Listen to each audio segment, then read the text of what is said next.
I got home at 1 in the morning to find the house completely dark.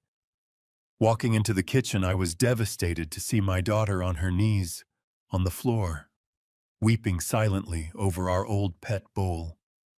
"Where is your stepmother?"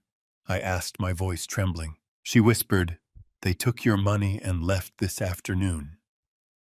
Right after that, my heart stopped when I saw the bruises on her arms, and what I found in my new wife's room the next morning was far worse than those bruises.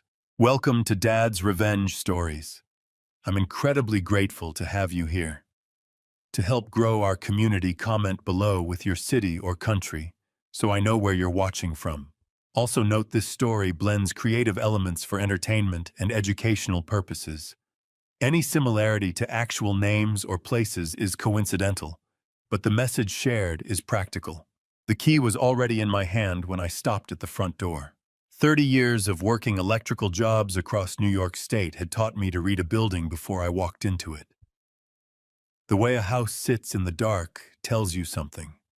A house where people are sleeping still breathes a porch light. Someone left on the faint blue flicker of a television, through a curtain, a lamp upstairs, casting that thin, warm line under a bedroom door. Those are signs of life. Those are signs that someone inside is resting, not gone. Crestwood Avenue was quiet at 1 in the morning.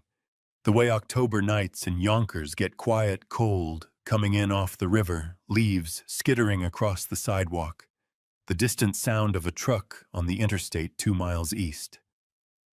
My neighbors had their porch lights on. The Pattersons at number 11 had their kitchen light burning, the way they always did when their youngest was home from college. My house was the only dark one on the street. Not sleeping dark. Empty dark. The kind of dark that settles into a place when every person who belongs there has either left or been left behind. I stood on the front step for 5 seconds longer than I needed to. Then I unlocked the door and walked in. The smell hit me first, something sour underneath the ordinary smell of a house. Dishes that had been sitting. Garbage that needed taking out. The small accumulated signs of a home where nobody had been paying attention to the details for longer than a few hours. I called out Lily's name once, quietly, because it was 1 in the morning and some part of my brain was still operating on the assumption that there was a reasonable explanation for all of this. Nobody answered. The light was off in the kitchen. I reached for the switch and turned it on. She was on the floor. My daughter, my 16-year-old daughter, was on her knees on the kitchen tile. Her back hunched, her shoulders shaking, with the specific rhythm of someone who has been crying for so long that the tears have gone quiet, and only the shaking remains. In front of her on the floor was a cracked ceramic bowl, the kind we used to put out for the dog we had when Lily was small before Rufus got old and we had to let him go. The bowl still had a chip on the rim from the time Lily dropped it at age 7 and cried for 20 minutes because she thought she was in trouble. The bowl was full of cold leftovers, a few spoonfuls of pasta sauce dried at the edges, the kind of thing you scrape off a plate before you wash it. "Lily." My voice came out wrong, too tight, too high for a man my size. I crossed the kitchen in 3 steps and dropped to one knee beside her. "Lily, hey, look at me." She flinched when I touched her shoulder. A full-body flinch, the kind that doesn't come from being startled. That kind of flinch comes from somewhere deeper, from a body that has learned to brace itself whenever a hand comes close without warning. When she turned and saw it was me, she made a sound that I am not going to be able to describe properly, because there is no word in the English language for the specific noise a child makes when she has been holding something terrible inside for months, and the person she has been holding it from finally walks through the door. "Dad." Her voice was wrecked. You're not supposed to be back until Friday. Contract got canceled." I pulled her against me and she grabbed the front of my jacket with both fists and pressed her face into my chest. "I'm here. I've got you." "Where's Evelyn?" I asked into the top of her head. Where's Julian? She pulled back just enough to look up at me. Her face was red and swollen, her eyes so swollen from crying that they were nearly closed. They took your credit card, she whispered. They've been at some fancy place downtown since this afternoon. I don't know when they're coming back. Something cold moved through my chest. Not anger, not yet. Something slower and heavier than anger. The specific chill of a man who has been told the weather is fine and just walked outside to find 3 feet of snow. Okay, I said. My voice came out steadier than anything inside me felt. Okay, sweetheart. Let me help you up. That was when I saw her arms.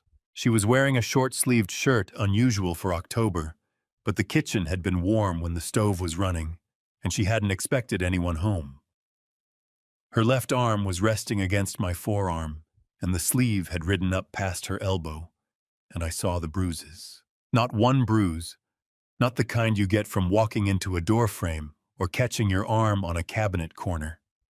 A pattern of bruises, some yellowing at the edges, some still purple dark in the center, spread across the inside of her forearm from her wrist to the soft skin at the crook of her elbow.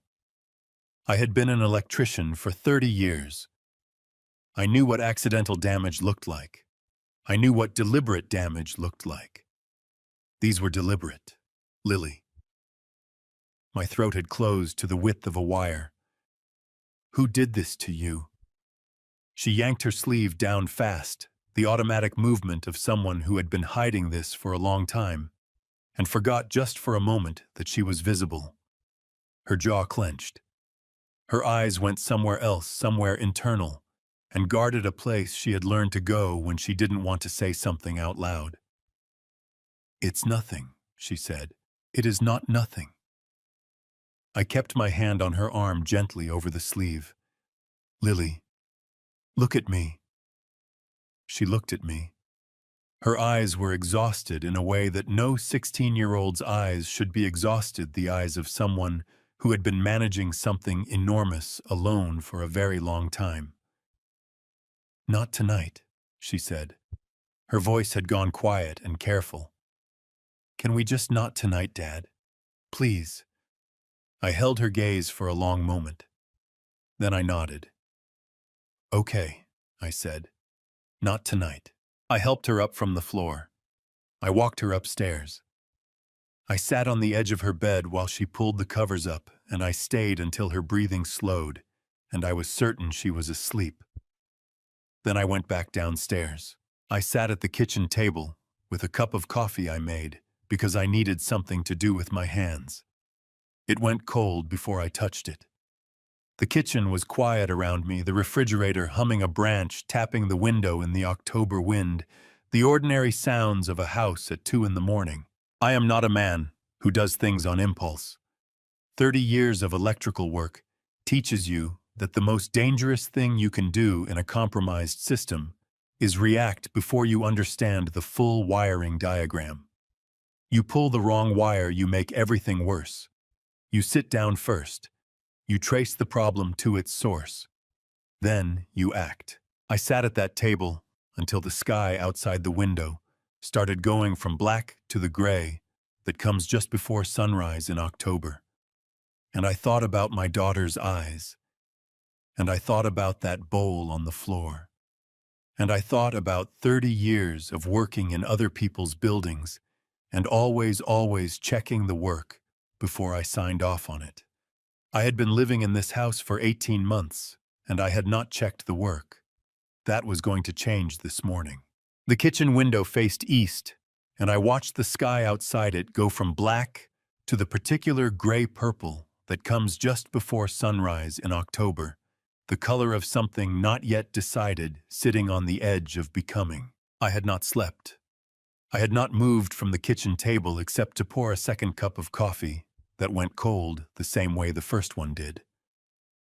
The house around me was the specific quiet of very early morning, the kind that feels held like the whole world is waiting for permission to start. Diane used to love this hour. She called it the honest hour, the 30 minutes before the day put its armor on, when everything was still soft and unguarded and true. She would come downstairs before 6 with her hair still loose and her reading glasses pushed up on her head and stand at this exact window with her hands wrapped around her mug and just look at the yard without saying anything. Not sad, not worried, just present.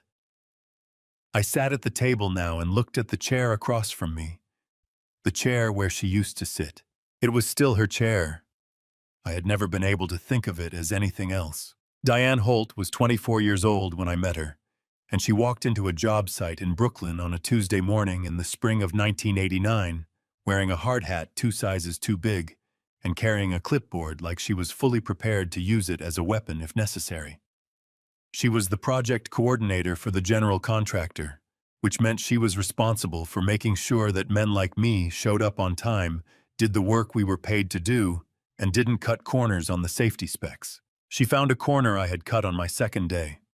A junction box I had sealed without running the full continuity test first, because I was 26 years old, and in a hurry and certain that I already knew the outcome. "Run the test," she said. She didn't say it loudly. She didn't need to. "It's fine," I told her. "I've done this 1,000 times. Then running the test takes you 4 minutes and proves you right."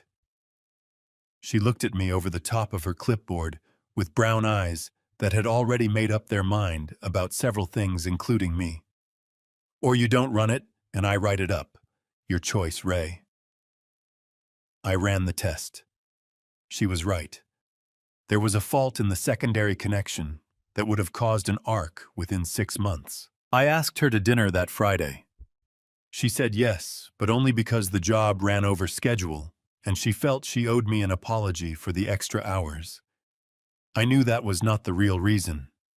I think she knew I knew. We got married in 1991 at the Yonkers City Hall on a Wednesday afternoon in November with her sister Patricia and my foreman Gerald standing as witnesses, and a dinner afterward at a Greek place on McLean Avenue where the owner kept bringing out extra food because he said we looked like people who were celebrating something worth celebrating. We were. We bought the house on Crestwood Avenue in 1998, paid it off by 2000, 2 years ahead of schedule because Diane kept a spreadsheet tracking every extra payment and recalculated the amortization schedule every 6 months to see how much time we were cutting off. The morning we made the final payment, she sat at this kitchen table and cried in a way I had only seen her cry twice before in our marriage. Big, full, unashamed tears, the kind that have been stored up a long time. "It's ours," she said. "Raymond, it's actually ours." "Has been for 11 years, I said. "No." She shook her head hard. "It's been the bank's for 11 years. Today it's ours." She pressed both palms flat on the kitchen table. "Nobody can take this from us." Lily was born in 2008, and the way Diane became a mother was the same way she did everything completely without reservation, with a level of preparation that made everyone around her feel both impressed and slightly inadequate. She had read 4 books on child development before Lily was 3 months old. She had opinions about schools before Lily could walk. She had a college savings account, a 529 plan, which in the United States allows parents to invest money specifically for a child's education, with significant tax advantages set up and funded before Lily's first birthday. $22,000, she told me once late on a Tuesday night, showing me the account balance on her laptop. "That's where we are. I want to get it to 60 before she graduates high school." "She's 7, I said. "Which means we have 11 years. Diane looked at me over her reading glasses. "That's the point, Ray. You start before you need it." That was Diane. Always building. Always thinking 10 steps ahead quietly without fanfare, without needing anyone to notice. The last real conversation we had was on a Tuesday in March of 2021. She was having a better day, not a good day, but better than the days before it, and she asked me to sit with her on the edge of the bed, the way we used to sit when we were first married, and didn't have chairs worth sitting in yet. She reached into the drawer of her nightstand and brought out a watch. Small silver, the kind that pins to a lapel or loops on a delicate chain. It had belonged to her grandmother and her grandmother's mother before that. And Diane had worn it every day for the first 5 years we were together, before she decided it was too precious to risk on a job site. "Give this to Lily," she said. She pressed it into my palm and closed my fingers around it. Her grip was weaker than it used to be. Her eyes were exactly the same as the day she told me to run the continuity test. "Not now. She's not ready yet. But you'll know when." "Diane." "You'll know," she said. "You always know the right time for things, Ray. It's one of the things about you that I have never once doubted."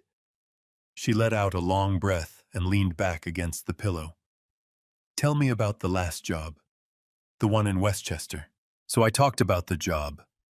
The old Victorian on a dead-end street in Tarrytown, where the original knob and tube wiring was still running through walls that hadn't been opened since 1947. I talked until her breathing went slow and even, and I knew she was asleep. She died 4 days later on a Saturday morning, with Lily and me on either side of the bed, and the March light coming gray and quiet through the curtains. I put the watch in her jewelry box that same afternoon. I checked on it every few weeks the first year, opening the box just to see it there, to know it was waiting, the way Diane had asked. It was still there when Evelyn Marsh walked into my life. I thought about that now, sitting at the kitchen table with the cold coffee and the October dawn coming slow through the window.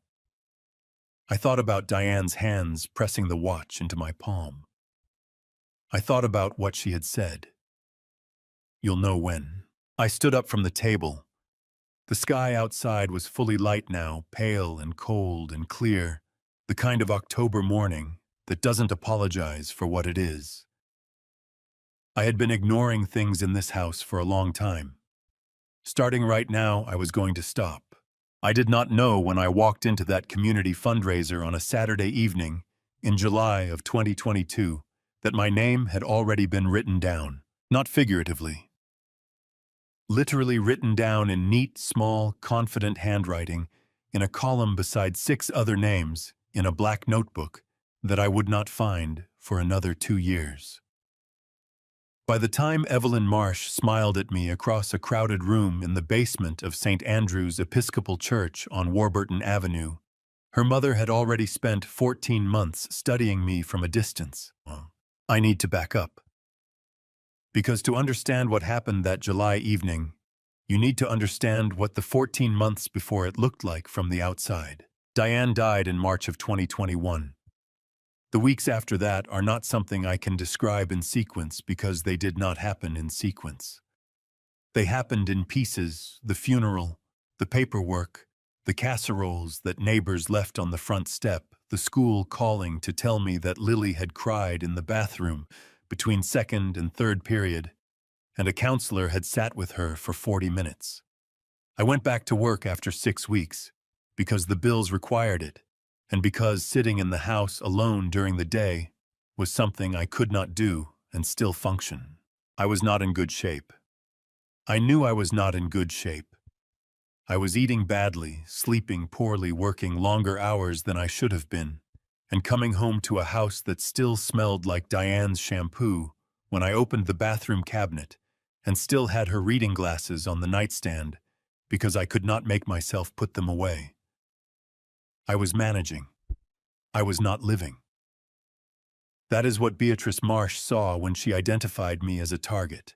I only learned this later, pieced together from what Frank found in the notebook, what the investigators confirmed, what a 78-year-old woman in Tennessee told a lawyer while sitting at her kitchen table recognizing handwriting she had last seen on grocery lists left by someone she had trusted completely. Beatrice had a system. She had been running variations of it for years. She looked for specific things: a man alone with assets and no debt, with no family close enough to ask hard questions, distracted enough by grief or loneliness to stop checking the work. My name, according to the notebook, came to Evelyn's attention 2 months after Diane's funeral. She had sources, people who passed along information without understanding what they were passing it to. Beatrice helped work those sources. But the notebook was Evelyn's. The handwriting was Evelyn's. The word manageable next to my name was written in Evelyn's hand. House paid off, truck paid off, good steady income, one teenage daughter, no brothers or sisters nearby. The word she wrote next to my name was manageable. Not a target, not a victim. Manageable. Like a circuit that could be controlled if you knew where the breaker was. Evelyn had prepared herself. That is the word I keep coming back to. Not trained by someone else, not instructed, self-prepared. The way a contractor prepares a surface before the work goes on, methodical, patient, nothing left to chance. Beatrice had done this kind of thing before in smaller ways, and Evelyn had watched and learned. But what happened on Crestwood Avenue was Evelyn's design, her target, her timeline. She knew I had driven a truck briefly in my 20s before settling into electrical work, and that I still sometimes missed the road. She knew that Diane and I had met on a job site, that I respected competence, that I was not impressed by people who performed effort without delivering results. She had done her homework. The fundraiser was for the Yonkers Family Resource Center, an organization that provided after-school programs and emergency assistance for families in the area. I went because Bob Garrett from across the street had asked me to come, and because Lily was spending the weekend with her school friend 2 blocks over, and because staying home alone on a Saturday evening had started to feel like a choice I was making against myself. I was at the drinks table pouring myself a cup of coffee that turned out to be weak and lukewarm when she appeared beside me. "The coffee's terrible," she said. Not as a complaint. As a statement of fact offered to a stranger, as a small gift of honesty. "I should have warned you." I looked at her. Mid-30s dark hair pulled back, the kind of put together that looked natural rather than assembled. She was holding a glass of water and looking at the coffee urn with an expression of mild, genuine regret. "I've had worse," I said. "Where?" She tilted her head slightly. "Curious. Not performing curiosity, actually curious, or so it seemed." "Truck stops off I-87 at 3 in the morning, I said. "Coffee so old it had its own weather system." She laughed. A real laugh, short and unguarded, and she looked at me differently after it, the way people look at you when you have said something that caught them off guard in a good way. "You drove trucks years ago, before I got my electrical license. My uncle drove long haul out of Buffalo for 20 years, she said. "He always said the road teaches you things that nothing else can." She paused. "I'm Evelyn." "Raymond," I said. "Ray." We talked for 40 minutes. She asked good questions, the kind that showed she had been listening to the answer before she asked the next one, building on what I had already said rather than waiting for her turn to speak. She asked about the electrical work, about what it was like to troubleshoot a problem in a building that nobody had touched the wiring in for 60 years.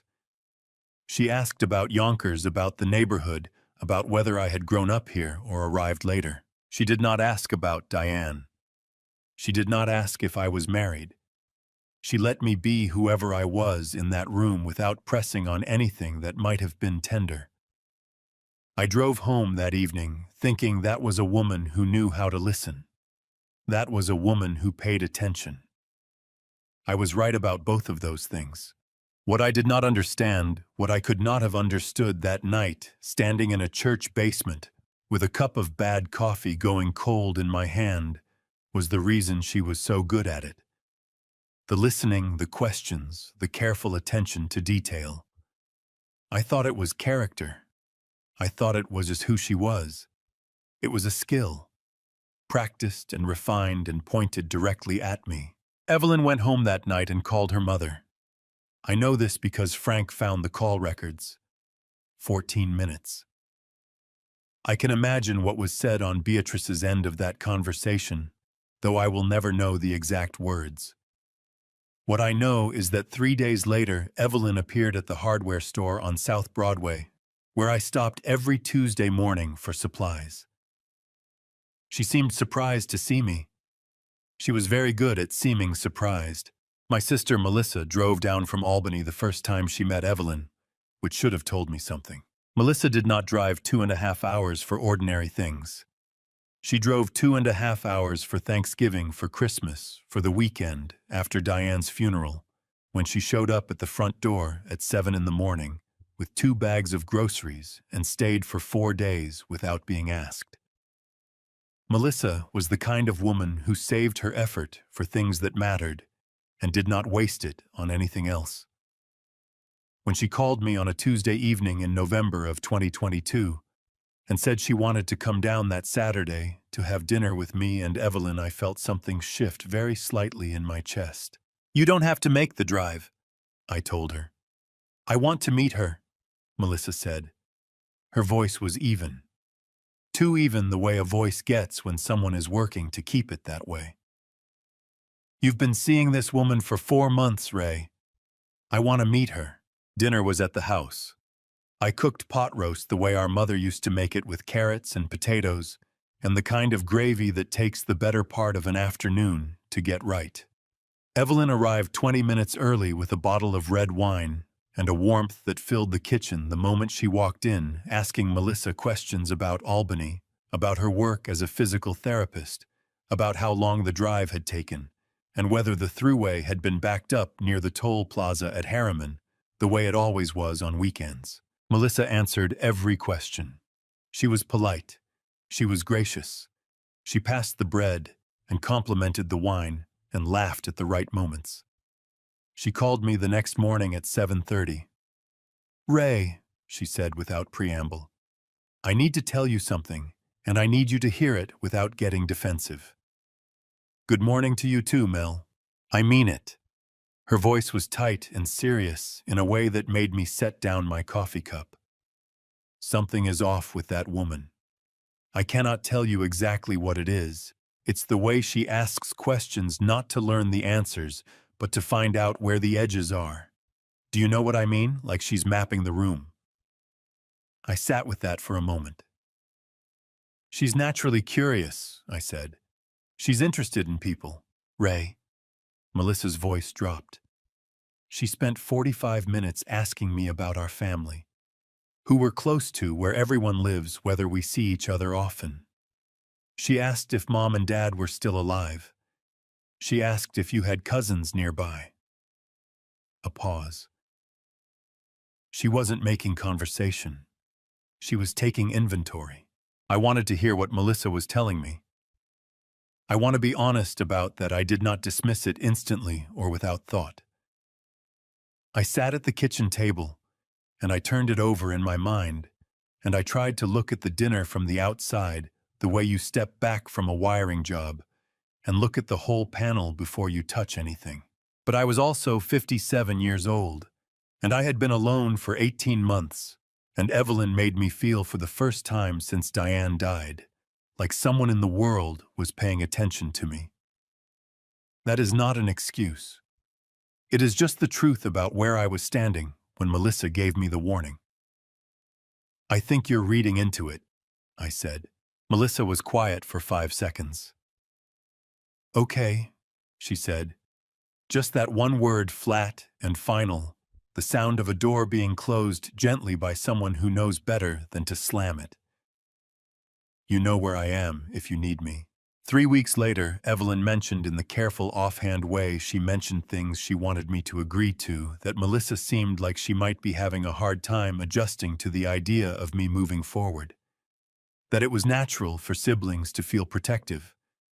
That she didn't take it personally, but she wanted me to know that she had felt a certain distance from Melissa that evening, and she hoped it wouldn't become a problem. I told her not to worry about it. I did not call Melissa and tell her what Evelyn had said. I should have. Looking back, I understand that the moment I accepted Evelyn's version of my sister's behavior over Melissa's own words, something important had already been shifted in me quietly and without my noticing. We got married in April of 2023. Small ceremony, the backyard of a friend's house in Hastings-on-Hudson. 20 people, a cake Evelyn had ordered from a bakery in Bronxville that was genuinely the best cake I had eaten since our wedding in 1991. Lily stood next to me in a blue dress and shook Evelyn's hand at the reception with the careful, deliberate politeness of someone completing a transaction they had not been consulted about. I noticed it. I filed it under teenagers being territorial and moved on. Melissa came. She hugged me at the end of the evening and held on for a second longer than usual. "You know where I am," she said into my shoulder. The same thing she had said on the phone 5 months earlier. I squeezed her back and told her to drive safe. What I did not see, because I was not looking for it, was the moment just before Melissa let go of me, when she looked over my shoulder at Evelyn, who was standing near the cake table talking to one of my colleagues. And the look on Evelyn's face in that moment, which Melissa told me about much later, sitting in my kitchen on a night in October, when she had driven down from Albany again this time, because I had called her at 9 in the evening and told her what I had found. "She was watching us," Melissa said. "The whole time I was hugging you, she was watching us. And when I looked up and caught her eye, she smiled. But it was the wrong kind of smile, Ray. It was the smile of someone who has already won something." 3 weeks after the wedding, Evelyn came to me on a Sunday evening with her voice soft and her reasoning airtight. Julian needed stability. He had been through a lot of transitions. The apartment where they had been staying was month to month, and the landlord had given notice. It would only be temporary, just until they found the right place. I thought about the 2 empty bedrooms upstairs. I thought about Lily, who had said nothing about any of this beyond a single quiet observation at breakfast that morning. So Julian's moving in. Not a question. A statement of something she already knew and had already decided how to feel about. "Just temporarily," I told her. She nodded and ate her toast and did not say anything else. I told myself she was adjusting. I told myself it would take time. I told myself that blended families were complicated, and that the difficult part was always the beginning, and that things would find their level once everyone settled in. I was wrong about all of it.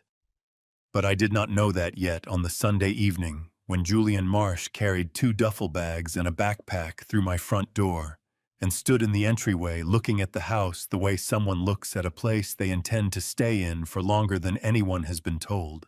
They did not take over the house in a day. That is the thing I keep coming back to, the thing that sits in my chest like a loose wire I cannot quite locate. Not the cruelty itself, but the patience of it. The deliberateness. A fast takeover leaves marks, leaves resistance, leaves a record of the moment things changed. What they built was something different. They built it slowly, the way water builds pressure inside a sealed pipe, invisible, gradual, and then all at once catastrophic. The first month after Julian moved in, everything was careful and considered. Evelyn cooked dinner 3 nights a week, real meals, the kind that take time, pot roast and roasted chicken, and a lasagna that Julian carried to the table with both hands, like he was presenting something ceremonial. Beatrice came over on Sundays.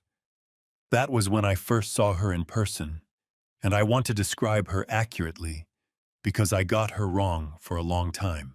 Beatrice Marsh was 63 years old, and she looked like someone's favorite grandmother, silver haircut, short and practical reading glasses on a beaded chain around her neck, the kind of unhurried warmth that made you feel when she turned it on you, like you were the most important person in the room. She brought things. Pie once. A plant for the kitchen windowsill another time. She remembered that I took my coffee black, and produced a mug for me without asking every single Sunday with the quiet attentiveness of someone who had spent years making people feel looked after. "You work too hard," she told me one evening, setting the mug in front of me with both hands. "A man your age out on those job sites all week. You need people around you." "I'm fine," I said. "Of course you are." She smiled, warm, patient, precisely calibrated. "But fine isn't the same as cared for, is it, Raymond?" I drank the coffee and told her she was right. I did not understand then that she was filing everything I said. Every preference, every soft spot, every place where a decent man's defenses could be located and noted for later use. The app appeared on my phone sometime in August. I only know the approximate timing because that was when Frank's investigators found the installation record buried in my phone's data logs, a piece of software called Family Track, installed without my knowledge or consent. Evelyn had taken my phone from the kitchen counter one evening while I was in the backyard checking the exterior outlet. Beatrice was there that evening too, and I could not say with certainty whose hands had held the phone. What I know is that it was Evelyn's account the data was transmitting to. After that, they always knew when I was coming home. Julian's position was the front window of his bedroom, which faced Crestwood Avenue directly. The moment my truck turned onto the street, my truck was not difficult to identify, a white Ford F250 with the Holt Electrical logo on the driver's door. That I had been driving for 6 years, he sent a text to Evelyn's phone. One word: coming. What happened in the 4 minutes between that text and my key in the front door was something I reconstructed, later piece by piece from what Lily told me, and what Bob Garrett had seen through his front window on more occasions than I knew. The television went to something wholesome. The kitchen was straightened. Lily, wherever she was, whatever she had been doing, whatever she had been eating or not eating, was repositioned. At the table with a plate with a glass of water in the posture of a child who belonged there. 4 minutes. That was all the margin they needed. I walked in every time and saw a family at dinner. I told myself it was working. I told myself the difficult beginning was giving way to something steadier. The app on my phone meant there were no accidents, no unexpected returns, no moments when the performance was not ready. I went on a 3-day job in White Plains in September and called home each evening and heard Evelyn's voice, easy and warm, telling me everything was fine. Lily was doing her homework. Julian had made the junior varsity basketball team. Wasn't that something? I said yes, that was something. I asked to speak to Lily. There was always a reason she was in the shower. She was already asleep. She had just stepped out with a friend. I accepted every reason, every single one. Evelyn handled the neighborhood during that same period. I learned this later from Bob from 2 other neighbors who came forward for after the story got out from Helen Patterson at number 11, who told Frank's investigator that she had been told by a very concerned woman, Evelyn, warm and credible, and entirely convincing, that the teenage girl at the Holt house had a history of making things up. Beatrice helped carry the message to neighbors she knew, but the story originated with Evelyn, that she had been struggling since her mother died, that the family was doing everything they could, but it was important not to encourage her stories. Helen Patterson had believed it. She was a decent woman who had no reason not to. Melissa called me in October, the second time she tried to tell me something was wrong. She had driven down to drop off a birthday gift for Lily and had stopped by the house unannounced. Evelyn had answered the door. Melissa had not been invited in. Lily, Evelyn explained, was resting. She looked thin, Ray. Melissa told me on the phone that evening. Really thin, and she didn't come to the door. She's been tired, I said. I was repeating something Evelyn had told me. I did not realize I was repeating it. Teenagers go through phases. Melissa was quiet for 3 seconds. Okay, she said. the same flat, final syllable she had used in November of the previous year. The sound of someone who has offered what they have and has decided not to fight the wall they keep running into. I told myself she was worrying too much. I drove home that Friday and pulled onto Crestwood Avenue and saw the lights on in the kitchen and the silhouette of Evelyn moving past the window, and I felt the specific relief of a man returning to something that feels like warmth. I parked the truck. I walked to the front door. I put my key in the lock. In the front bedroom upstairs, Julian put his phone face down on his desk. He had sent the text 11 minutes ago. Everything was ready. I want to tell you about a normal day in my daughter's life. Not the worst day.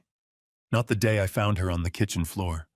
Just a regular, ordinary Tuesday in November kind of day. The kind that left no single mark large enough to point to, but accumulated day after day into something that nearly broke her completely. I am telling it the way Lily told it to me slowly, over several weeks, in pieces the way you dismantle something that has been under pressure for a long time and has to be taken apart carefully, or it will take you with it. I am telling it in her words, where I remember them, and in my own words, where I have to fill the space she could not yet reach. She woke up at 4 in the morning. Oh, not because she wanted to. Not because she had somewhere to be. She woke up at 4 because Julian knocked on her bedroom door at 4, 2 sharp knocks, the way you knock on a door when you are not asking permission but announcing a requirement. Lily told me she had learned within the first 3 weeks that the consequences of not waking up at 4 were worse than the consequences of waking up. She did not explain what those consequences were in detail. Her jaw went tight when she got to that part, and I did not push. She went downstairs in the dark. The kitchen was cold because Evelyn kept the thermostat at 62 overnight. Comfortable enough for people sleeping under blankets, not comfortable enough for a 16-year-old girl scrubbing a kitchen floor on her hands and knees at 4:15 in the morning. She mopped the floors first, then the bathrooms, both of them, the one in the hall and the one off the master bedroom that was Evelyn's, which had to be cleaned to a standard that Lily described as perfect, which meant whatever she decided perfect was that morning. Evelyn conducted the inspections herself twice a week, running a finger along the top of the baseboards, checking the grout lines in the bathroom tile, holding a glass from the cabinet up to the light to check for water spots.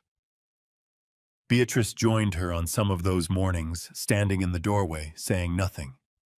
But it was Evelyn's voice that narrated while Lily worked, speaking about her in the third person, loud enough for Lily to hear from 3 feet away. The girl missed a spot behind the toilet again. She would say, her voice carrying the specific disappointment of someone describing a malfunctioning appliance. You need to show her again. She doesn't retain instruction well. Lily told me she had stopped responding to these comments by November.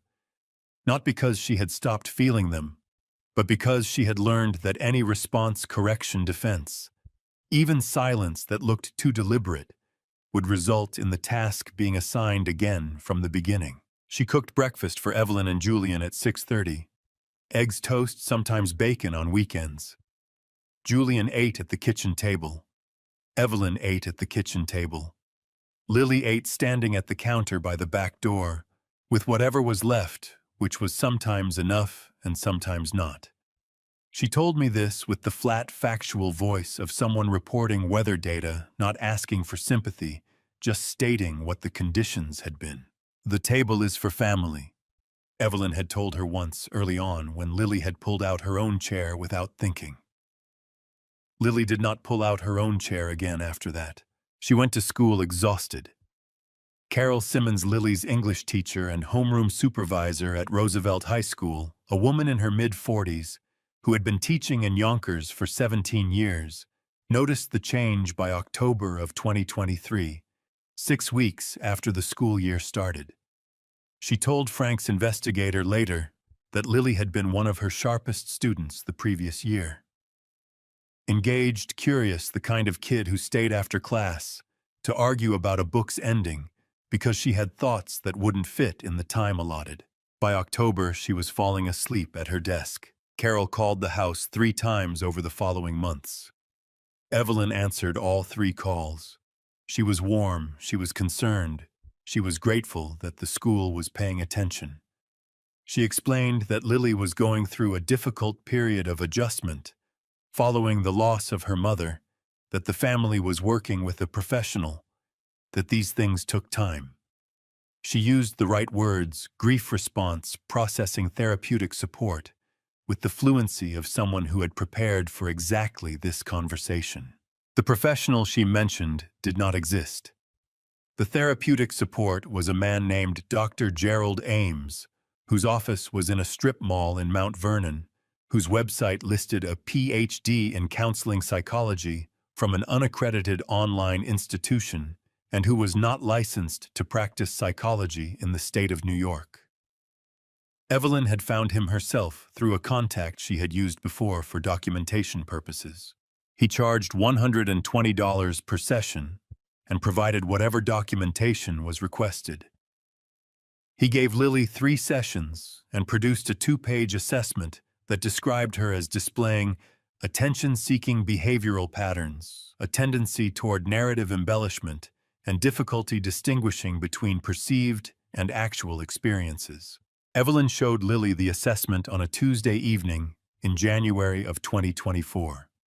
She set it on the kitchen counter, smoothed it flat with her palm, and said without raising her voice, "If you tell your father anything, this is what the record says about you. Do you understand what that means?" Lily told me she had understood exactly what it meant. Her phone had been taken in December, confiscated, Evelyn said, because Lily had been too distracted at home. The real phone, the one her school friend had slipped her through the bathroom window at Roosevelt one afternoon in February, was hidden behind the stock pots in the lower kitchen cabinet under a dish towel. On it, she had been documenting everything she could: timestamps, descriptions. One video 38 seconds long that she had shot from below the cabinet level with the phone balanced on the kitchen floor. She had not sent any of it to me. She had not asked me for help. She had instead typed a note to herself in the caption field below the video, 7 words that I am going to carry with me for the rest of my life, in case Dad doesn't believe me. She was 16 years old, and she had watched me take Evelyn's word over hers often enough, and heard her own documented psychological profile used as a weapon against her credibility often enough that she had concluded the only safe thing to do was build a case alone in the dark and wait. That is the part I have the hardest time saying out loud. Not what they did to her. What she believed about me. In February of 2024, I did the worst thing a father can do. I am not going to soften that or find a more forgiving way to say it. I had a conversation with my daughter in which she tried to tell me the truth, and I did not listen. I had the evidence of her own voice and her own face in front of me, and I chose the version of events that required less of me. That is what happened. I have not found a way to make it smaller than it is, and I have stopped trying. It was a Wednesday. I had been on a job in Tarrytown for 3 days, rewiring the basement and first floor of a commercial building that had flooded the previous fall, the kind of methodical work that leaves you physically tired in a way that goes all the way down to the joints. I was on the Sawmill River Parkway, heading south, when my phone buzzed on the passenger seat. Evelyn's name on the screen. I picked up on the second ring. "Hey, I'm about an hour out. Ray." Her voice had the controlled tightness of someone managing a situation. "I need to show you something when you get home. Something happened this afternoon." My hands went tighter on the wheel. "Is everyone okay?" "Julian is shaken up," she said. "He's okay, but he's shaken up. I'm going to send you something. I wanted you to see it before you got home so you had a moment to process it." The video came through 30 seconds later, 11 seconds long. The angle was from Julian's phone slightly high, the angle of someone holding a phone at chest level, which in a teenage boy means roughly 4.5 feet off the ground. The kitchen. Afternoon light. And Lily, with her back to the camera, turning around and shoving Julian hard enough that he stumbled backward 2 full steps into the kitchen counter. That was the whole video. 11 seconds, beginning to end. I watched it twice on the shoulder of the sawmill hazard lights, blinking trucks going past in the left lane. My chest felt like something had been tightened around it from the outside. I called Evelyn back. What happened before that? He said they were arguing about the television, she said. He wanted to watch something, and she told him he couldn't, and it escalated. Ray, this isn't the first time she's put her hands on him. I have been trying to handle it without making it into a bigger thing, but I'll talk to her, I said.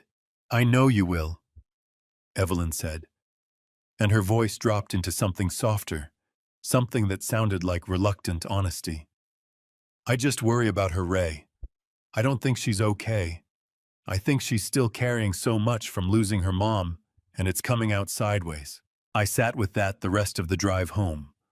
I turned it over the way I turn over a problem on a job site, looking for the explanation that accounts for all the evidence. A grieving teenager. Behavioral issues. A stepbrother she had not chosen and had not been consulted about. It was not complicated, I told myself. It was sad, and it was manageable, and I would handle it. What I did not ask myself, what I am ashamed to admit, I did not ask myself until much later, was what had happened in the kitchen before the 3rd second of that video. Lily was in her room when I got home. I knocked twice and opened the door. She was sitting at her desk with a textbook open in front of her, and when she looked up and saw my face, something moved behind her eyes, a quick internal adjustment, like a person bracing for weather. They have already learned to read. Come downstairs, I said. I want to talk to you. She came downstairs. She sat at the kitchen table across from me. I put my phone on the table between us with the video pulled up, and I watched her look at it. Her face did something complicated. Something that I read at the time as guilt, the particular stillness of someone caught at something they wish they hadn't done. What I understand now, looking back with everything I know, is that it was not guilt. It was the expression of someone who has just seen a trap spring and is deciding in real time whether there is any point in trying to explain their way out of it. That's not what happened, she said. Her voice was steady and quiet. Too quiet with the specific flatness of someone who has already done the math on being believed. I can see what happened, I said. I heard myself saying it. I knew even as I said it that I sounded like a man who had already decided which was exactly what I was. He blocked the... She stopped. Started again. Julian was standing in front of the refrigerator, and he wouldn't move when I asked him to, and then he got in my face and called me. She stopped again. Her jaw went tight in the way it went tight when she was fighting to keep her voice level. He started it, Dad. He starts things, and then he records the end of them. That's what he does. Lily. My voice came out harder than I intended. She looked at me. Directly, steadily, with the eyes of someone who has arrived at a decision they have been working toward for a long time. Then she nodded once, a single deliberate nod, and she said, Okay, Dad. Not you're right. Not I'm sorry. Just okay. The word of someone who has understood something and filed it away. We don't put our hands on people in this house, I said. I don't care what someone says to you. You walk away. Okay, she said again. Are we clear? Yes. She stood up from the table, picked up her textbook, and went back upstairs. Her footsteps on the stairs were even and unhurried. At the top, she turned left toward her bedroom. The door closed with a soft, precise click. the sound of someone who has learned that slamming a door is a luxury they cannot afford. I sat at the kitchen table for a few minutes after that, with the phone face down and the specific discomfort of a man who has handled something and is not quite sure he handled it right. But I told myself she needed the boundary. I told myself consistency was important. I told myself that parenting a grieving teenager meant holding the line even when it was hard. Evelyn came into the kitchen and put her hand on my shoulder. "You did the right thing," she said. I nodded. From upstairs, there was no sound at all. No crying, no music, no creak of the desk chair or the specific footstep pattern of someone pacing the way Lily did when she was upset. Just silence, complete and deliberate, the silence of a person who has gone somewhere inside themselves, where the outside world no longer had reliable access. That silence was the thing I should have walked upstairs and broken. I know that now. I did not know it then. I told myself she needed time. I poured a glass of water and drank it at the kitchen counter and went to bed at 9:30 because I had another early start in Tarrytown. And my daughter lay in her room with the hidden phone under her mattress, and the video she had taken 3 weeks earlier, and the note she had typed to herself, and she made a decision that I would not fully understand until much later. She decided to stop trying. There are two moments in this story that stop my breath when I think about them. Not the night I found Lily on the kitchen floor. That moment broke something open in me, but by then, the worst of the damage had already been done, and I was at least present for it.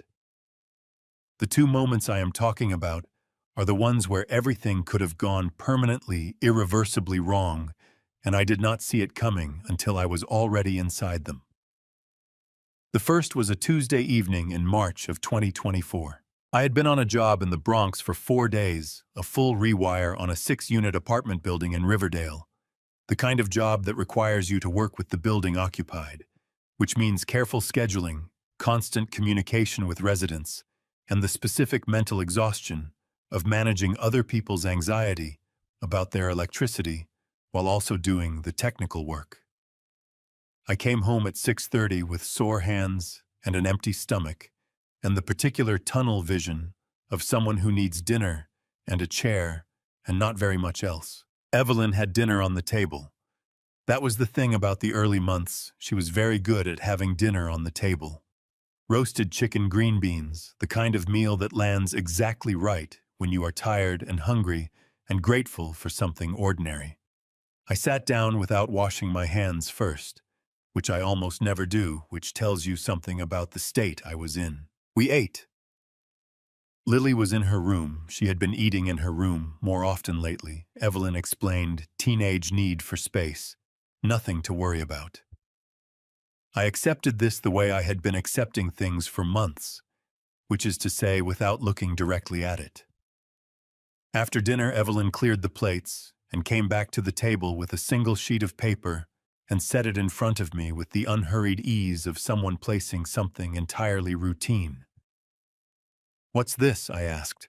"A durable power of attorney," she said, and she sat down across from me and folded her hands on the table. In the state of New York, a durable power of attorney is a legal document that grants another person, called the agent, broad authority to make financial decisions on the principal's behalf.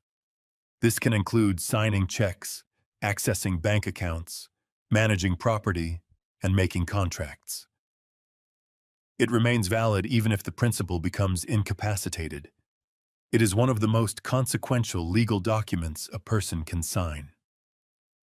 "It just makes things easier while you're on the road," she said.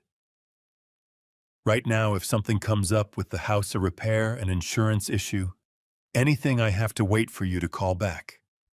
Sometimes the window is tight. This way I can handle things without bothering you." It sounded reasonable. She had a gift for making things sound reasonable. "I'll have my lawyer look at it," I said. "Of course." She smiled, easy, unhurried. "It's just a quality of life thing. No rush." I picked up the pen from where it was sitting beside the paper. Evelyn had placed it there when she set the document down, which I noticed without registering as significant. I turned the paper toward me and looked at the signature line. My phone rang. Marcus Webb. The name came up on the screen. Marcus, who I had worked alongside for 11 years. Marcus, who called me maybe 4 times a year and never in the evening. I looked at the screen, looked at the pen in my hand, and stood up from the table. "I have to take this," I said. "Of course," Evelyn said again. I walked into the hallway. Marcus had a question about a commercial job we were both bidding details, timeline, nothing urgent. We talked for 9 minutes. When I came back to the kitchen, the table was cleared. The paper was gone. The pen was gone. Evelyn was at the sink with her back to me. "We can do it another time," she said. "When you're not tired." "Sure," I said. I poured a glass of water and went to bed, and did not think about the document again for 7 months. What I know now and did not know then is that putting that pen down on that table was the single luckiest thing that happened to me in 2 years. If Marcus Webb had not called at that exact moment, if I had signed that document on a Tuesday evening in March, while I was tired and hungry and not paying attention, everything that came after would have been different. Everything. I do not know how to sit with that. Some nights I still cannot. The second moment was the evening of October 14th. Lily's 16th birthday. I was on a job in Scarsdale and could not get home. I had called that morning. Evelyn answered, said Lily was still asleep. I should call back later. I called back at noon. Voicemail. I left a message. I sent a text at 3 in the afternoon. "Happy birthday, sweetheart. I'll make it up to you this weekend. Love, Dad." The message showed as delivered. It did not show as read. I told myself she was having fun with friends. I told myself 16 was an age when a girl did not necessarily want to spend her birthday waiting by the phone for her father. Across the street from my house at number 14 Crestwood Avenue, Bob Garrett was sitting at his front window with a camera he had bought specifically for this purpose, a mid-range digital camera with a decent zoom lens, the kind a retired man buys when he has decided to stop looking away from something he has been watching for months. Bob had been a patrol officer with the NYPD for 22 years before his knees gave out, and he took his pension and moved to Yonkers to be near his daughter, who had since moved to Connecticut, leaving Bob alone in a house that was too large for one person, with too many windows facing a street. He watched more carefully than his neighbors knew. He had been photographing what he saw for 10 months. He had 46 photographs before October 14th. On the evening of Lily's birthday, he took the 47th. Inside the house, through the kitchen window, the light was warm and yellow, the specific glow of a kitchen where people are gathered and comfortable. Evelyn stood near the counter. Julian sat at the table with a fork in his hand. There was a cake white with blue frosting, the kind from a grocery store bakery, the candles already lit. Outside on the front path, Lily stood with her arms crossed over her chest against the October cold. She was in a light jacket, not warm enough for the temperature, which had dropped to 44 degrees by 7 in the evening. She was looking through the kitchen window at the cake and the people around it and the warm yellow light. Bob Garrett raised his camera and took the photograph. Then he set the camera down and looked at the timestamp on the image. He picked up a blue ballpoint pen and wrote on the back of the photograph in his careful, even handwriting, October 14th. Lily's birthday. She stood there 9 minutes. I was in a motel in Scarsdale when my text finally showed as read at 9:47 that night. There was no reply. I set the phone on the nightstand and turned off the lamp and lay in the dark and told myself she was probably just tired. She was standing outside in 44 degrees, looking through a window at a birthday cake that was not for her. I did not know that yet, but I was about to start finding out. The contract cancellation came through at 4:17 in the afternoon.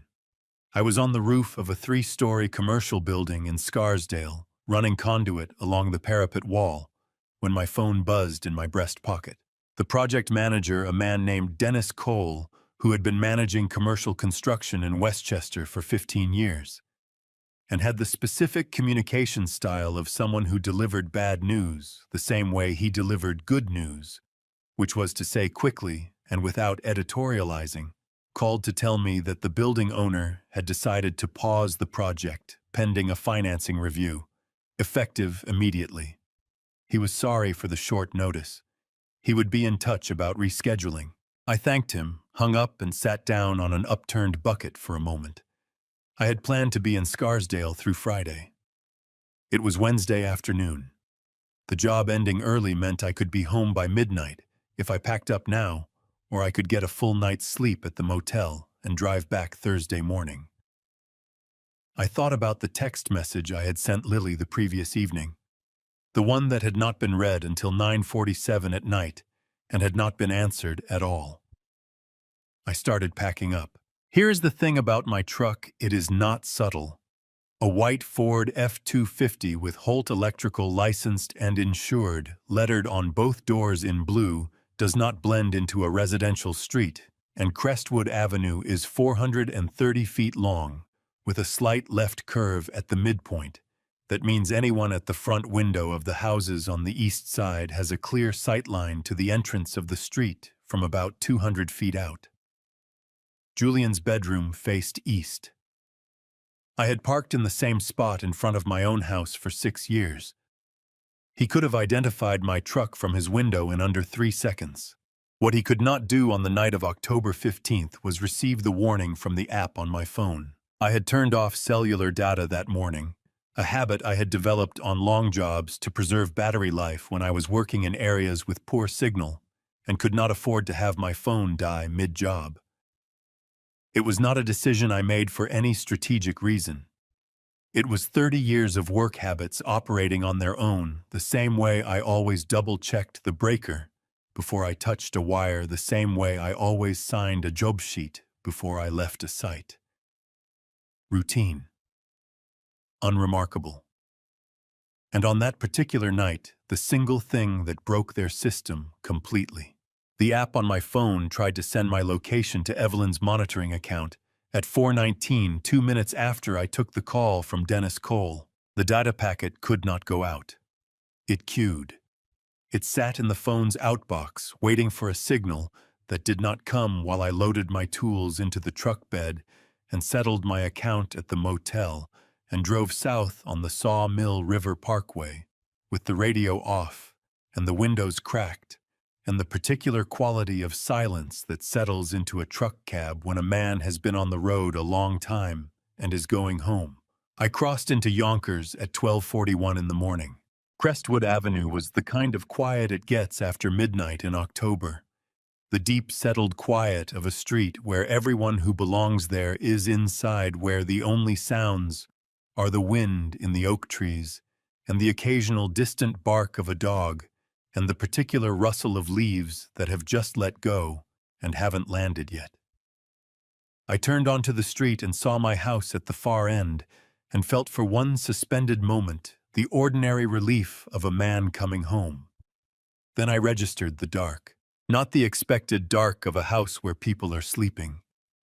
I have come home late enough times to know what that looks like.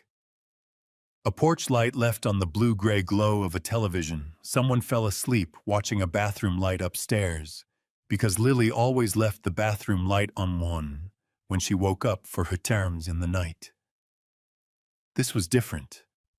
This was the closed-up, sealed-in dark of a house that had been emptied out for hours and not returned to. I parked. I sat in the truck for 60 seconds with the engine off, the way I sometimes sit at the start of a complicated job, before I open the panel just to make sure I am thinking clearly before I start touching things. Then I got out. The front door opened without resistance. I had not double-locked it when I left on Monday morning. Another habit. Another unremarkable routine that turned out to matter. I stepped into the front hallway and stood still, listening. The refrigerator was running in the kitchen. The furnace clicked on and off in the basement. The house made the sounds houses make when they are empty. I walked to the kitchen and turned on the light. What I saw when I turned on that light is something I have already told you, but I want to tell it again, because the first time I told it in the middle of everything else, and it deserves its own space. My daughter was on the floor, not sitting, not resting. On her knees, her back curved forward, her shoulders shaking with the rhythm of someone who had been crying for a very long time and had gone past the point where crying makes noise. The bowl in front of her was the cracked ceramic dog bowl that had belonged to Rufus, our old yellow lab, who had lived to 14 and been the gentlest animal I had ever known, and the food in it was cold pasta with sauce dried around the edges, and something that might have been a chicken leg, and my daughter was eating from it on the kitchen floor at 1 in the morning. I said her name. She flinched the full-body flinch I have already described, the one that does not come from surprise. I crossed the kitchen and dropped to one knee, and she turned and saw my face and made that sound, that specific particular sound that I will carry with me until I die. The sound of something that has been held in an enclosed space for far too long, finally being given room. We stayed like that for a while. Her fists in my jacket, my chin on top of her head. Neither of us said anything that mattered in words. When her breathing steadied, I asked about Evelyn, about Julian. She told me about the restaurant someplace downtown. She didn't know the name. They had taken his card and left after lunch and had not been back. I asked when they had left. She said around noon. She had been alone in the house for 13 hours. I helped her up. I walked her to the stairs. And that was when the light in the hallway caught her left arm at the angle that showed me what had been done to it. And something happened inside my chest that I do not have a word for, not anger, not grief, something older and colder than either of those things. Something that had been installed in me the first time I held her in a hospital room 16 years ago, and had been running quietly ever since, waiting to be needed. I kept my face still. I kept my voice level. I tucked her into her bed and sat on the edge of it until her breathing slowed into sleep. Then I went back downstairs. I sat at the kitchen table with a cup of coffee I made, because my hands needed something to do, and I looked at the bowl still on the floor and where Lily had been kneeling, and I thought about 30 years of electrical work, and I thought about what Diane had told me once early in our marriage, when I had come home frustrated from a job where I couldn't locate a fault that was causing intermittent outages in a building's secondary circuit. Stop looking at where the problem is showing up, she had said. Start at the source and work forward. The fault is always upstream. I was going to start upstream. Lily left for school at 7:15. I walked her to the door myself. I handed her the lunch I had made while she was getting dressed. A turkey sandwich, an apple, a bag of pretzels. The kind of lunch that takes 5 minutes to put together, and that I realized standing at the kitchen counter at 6:50 in the morning I had not made for her in months. She looked at the paper bag like she was not sure she was allowed to take it. Eat at a real table today, I said. She looked up at me. Something moved in her face, not quite a smile, but the motion a smile makes before it decides whether to finish. She took the bag. Okay, Dad. I watched her go down the front steps and along the sidewalk until she turned the corner at the end of Crestwood Avenue. Then I went back inside, locked the front door, and stood in the hallway for a moment. Evelyn and Julian had not come home. I did not know where they were, and I did not call to ask. I needed the house empty, and it was empty, and I was not going to waste the time I had been given. I am an electrician. Before I touch anything in an unfamiliar panel, I document it. I photograph the existing wiring. I note the positions of every breaker. I record what I see before I change any of it. Evidence of the original condition. A record of what was there before I arrived. 30 years of working in other people's buildings had made this instinct so deep it operated without conscious thought. I got my phone out and opened the camera before I touched the first drawer. Kitchen first. The junk drawer beside the refrigerator. Every house has one, the universal repository for things that don't belong anywhere else and that nobody wants to make a decision about. 3 takeout menus from restaurants I had never ordered from. A flashlight with dead batteries. A folded receipt from a jewelry consignment store on Central Avenue in White Plains dated 6 weeks ago. I did not own jewelry. I photographed the receipt and noted the address. 2 keys on a plain ring that did not match any lock in the house that I could identify. I photographed those too. I moved to the bedroom. Evelyn's side of the dresser, first the top drawer, which I had never opened, because it was not mine to open, a boundary I had maintained out of the basic respect that I believed a marriage required. I opened it now without hesitation. Folded scarves on the left side. A small leather pouch that held 2 debit cards, neither in Evelyn's name, neither in mine, both issued by a bank in Harrisburg, Pennsylvania, that I had never had an account with. A 3rd card tucked beneath the pouch, this one a prepaid Visa with no name on the front. I photographed all of it. The closet was next. Evelyn's clothes on the left side, Julian's things on a shelf above the rod on the right. And behind the hanging clothes, pushed back against the wall in the corner, a suitcase. Dark gray, hard-sided, the kind designed for extended travel. I had not put it there. I had not seen it before. I pulled it out. It was heavier than a packed suitcase had any business being for people who had just returned from an overnight trip. I set it on the bed and stood there for a moment, the way I stand at a panel before I open it, when I can hear that something inside is wrong, but I do not yet know what. Then I unzipped it. Not clothes, not toiletries, not the ordinary contents of a bag belonging to people who live in a house and occasionally travel from it. On the left side, a winter coat, heavy boots, stacks of folded thermal underwear and sweaters, enough for 4 to 6 weeks. On the right side, tucked into the mesh pocket along the interior wall, a fat envelope rubber-banded tight that felt like cash when I pressed it between my fingers. And beneath the envelope, flat against the bottom of the suitcase, 2 things that I photographed separately before I touched either of them. The first was a black notebook, small enough to fit in a jacket pocket, its spine cracked and soft from being opened and closed many hundreds of times. The second was a document several pages folded in thirds, the kind of fold that fits a standard business envelope. I picked up the notebook first. The cover was plain. No label, no marking.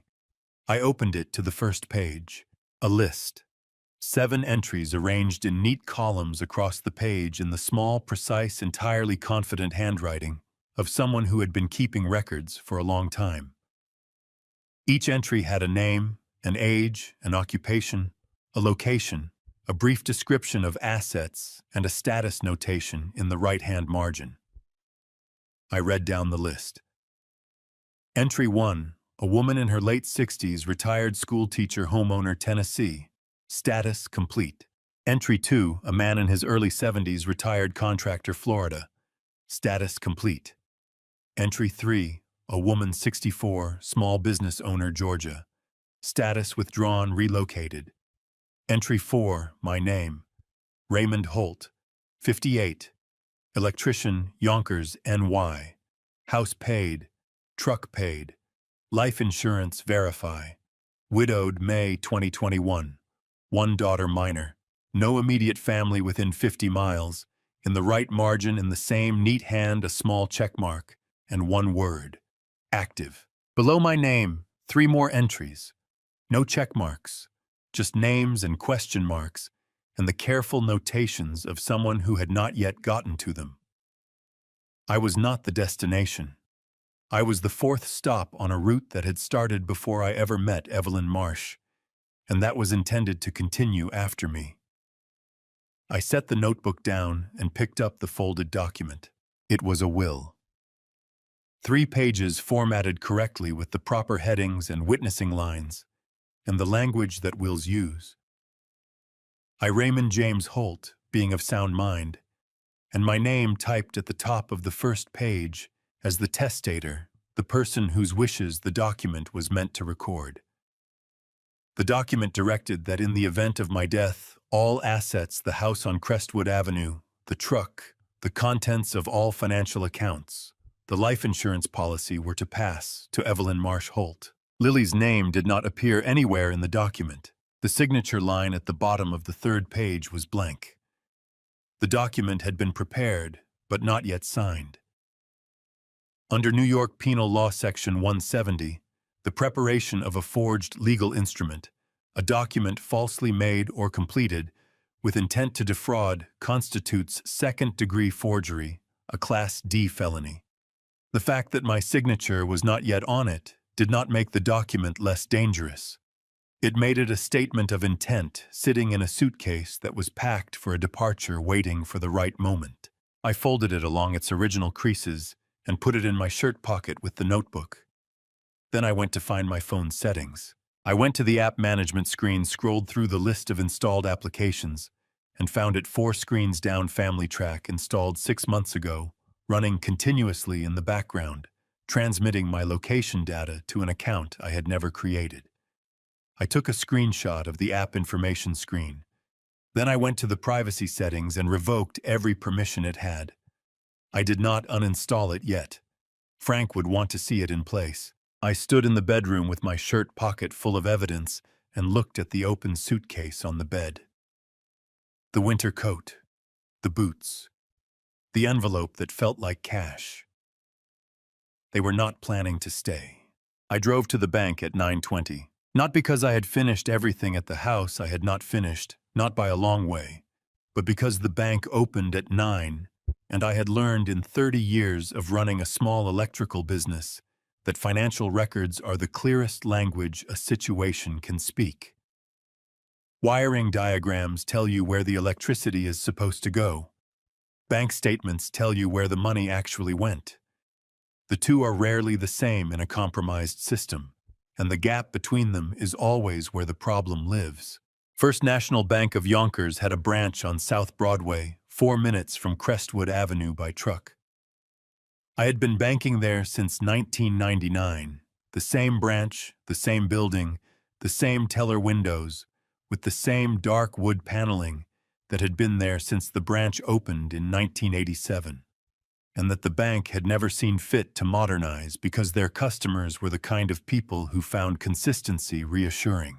Linda Marsh, no relation to anyone named Marsh that I was aware of, though the coincidence of the name would occur to me later, and sit unpleasantly for a moment before I set it aside, had been processing my deposits and answering my questions at that branch for 11 years. She was in her mid-50s, careful and unhurried, the kind of bank employee who had seen enough of people's financial lives to be unsurprisable and kind about it simultaneously. She looked up when I came through the door at 9:23.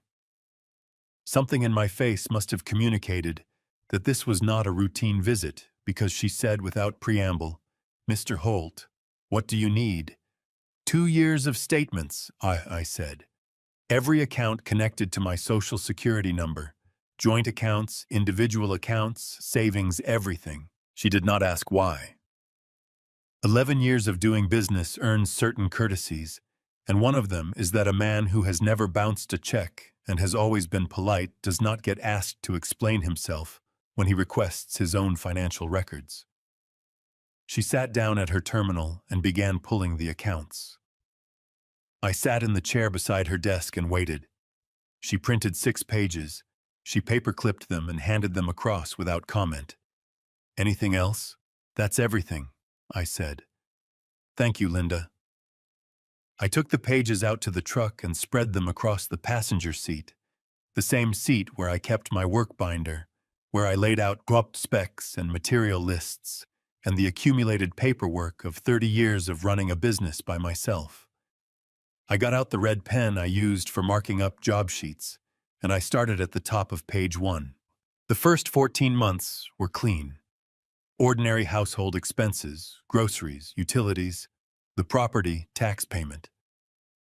In January, the truck insurance. In March, the twice-yearly deposits into Lily's college savings account that I had been maintaining since Diane set it up, smaller amounts than Diane had contributed, but steady. Everything where it should be in the amounts it should be at the intervals it should be. Then 9 months after the wedding, a transfer appeared, $1,140, sent to an account number I did not recognize at a bank I did not have a relationship with. I circled it in red. I kept reading. 980.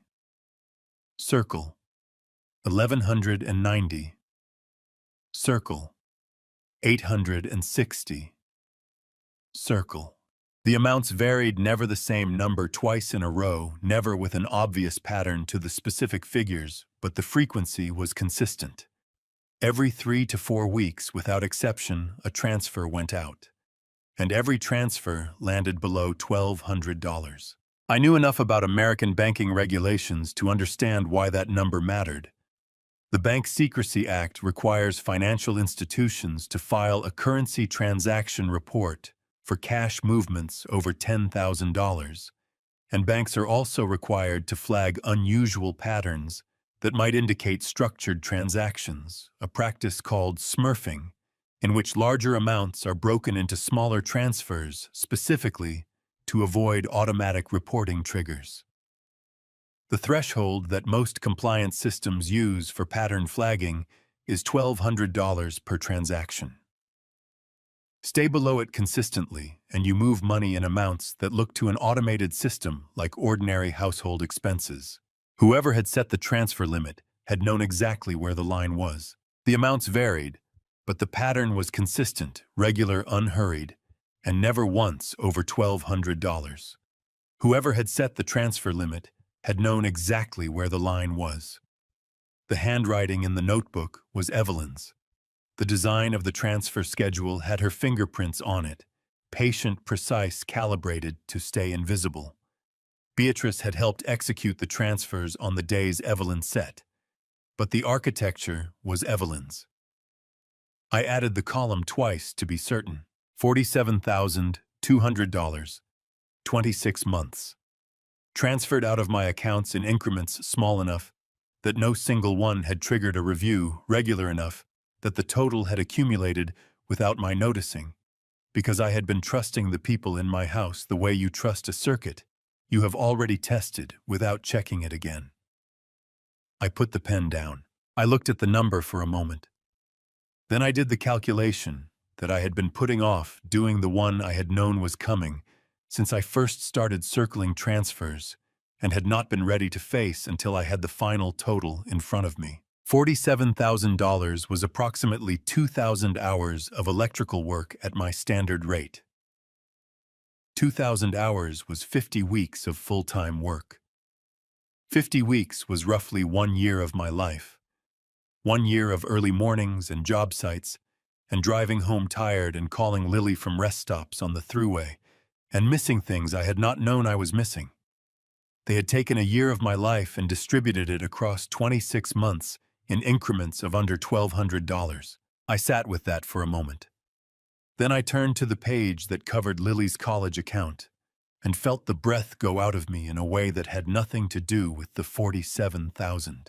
The account that Diane had opened in 2009. The account she had contributed to for 12 years, sometimes $50 at a time, sometimes more, always with the specific focused intention of a woman who had grown up without options and was determined that her daughter would have them. The account I had continued funding after Diane died in smaller amounts, but without interruption, because it was the thing Diane had asked me to keep going, and I had kept it going. 0. The balance was 0.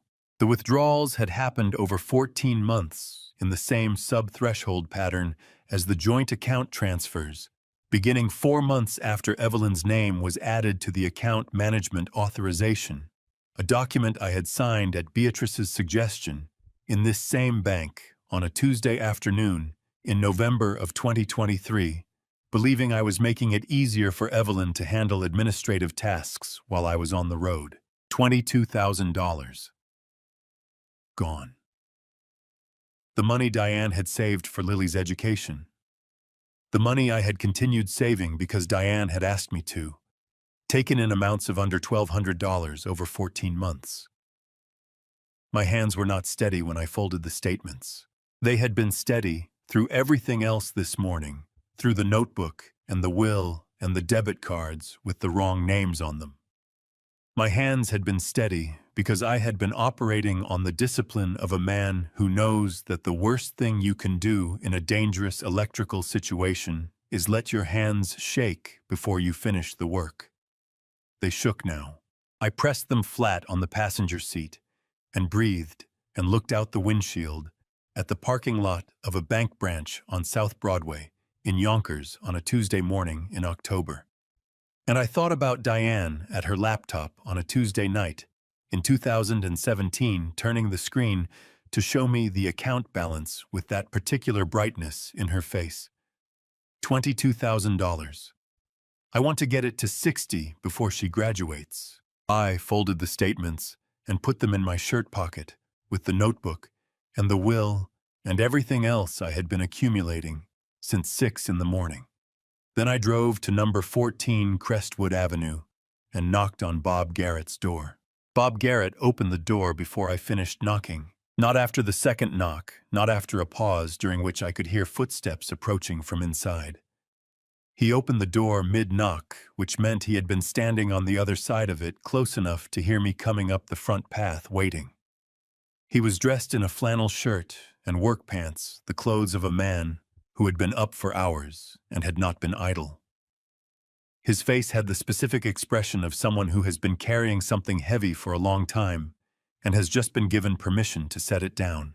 "Raymond," he said. "Bob," I said. "You got a few minutes." He pulled the door fully open and stepped back without another word. The inside of Bob's house was the inside of a man who lived alone and had made his peace with it clean, in the way that comes from habit rather than expectation. A single coffee mug on the kitchen counter, a newspaper folded to the crossword on the table, a jacket hung over the back of a chair, in the way a jacket gets hung when there is no one else to notice where you put things. On the wall above the television, a photograph of a woman in her 40s laughing at something outside the frame. His wife, I knew. She had died 4 years ago.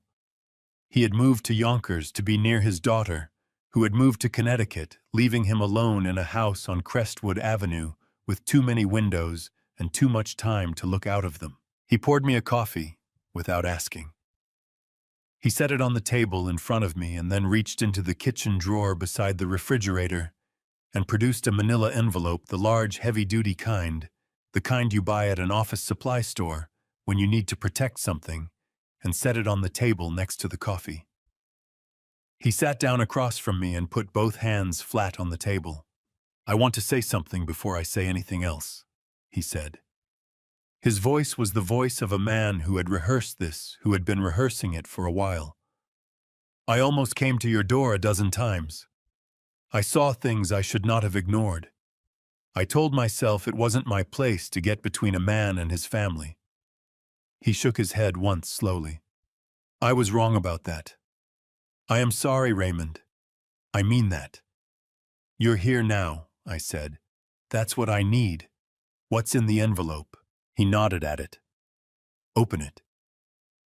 I undid the clasp and lifted the flap. Inside a stack of photographs, each one placed face down, each one with a date written on the back, in careful blue ballpoint. Bob's handwriting, the neat block letter printing of a man who had spent 22 years writing incident reports for the New York City Police Department and had never lost the habit of documentation. I turned the first one over. Lily in the dark of early morning, carrying 2 garbage bags to the curb. The timestamp in the corner of the image read 4:22 a.m. The date on the back, a Thursday in January. I turned the next one. Lily sitting on the back porch steps with a bowl in her hands, eating alone. Through the kitchen window behind her, the warm light of the kitchen interior was visible, and in that light, the shapes of Evelyn and Julian at the table plates in front of them. I kept going. Lily, in a short-sleeved shirt, on a morning in late October when Bob's own breath had fogged in the cold when he took the shot.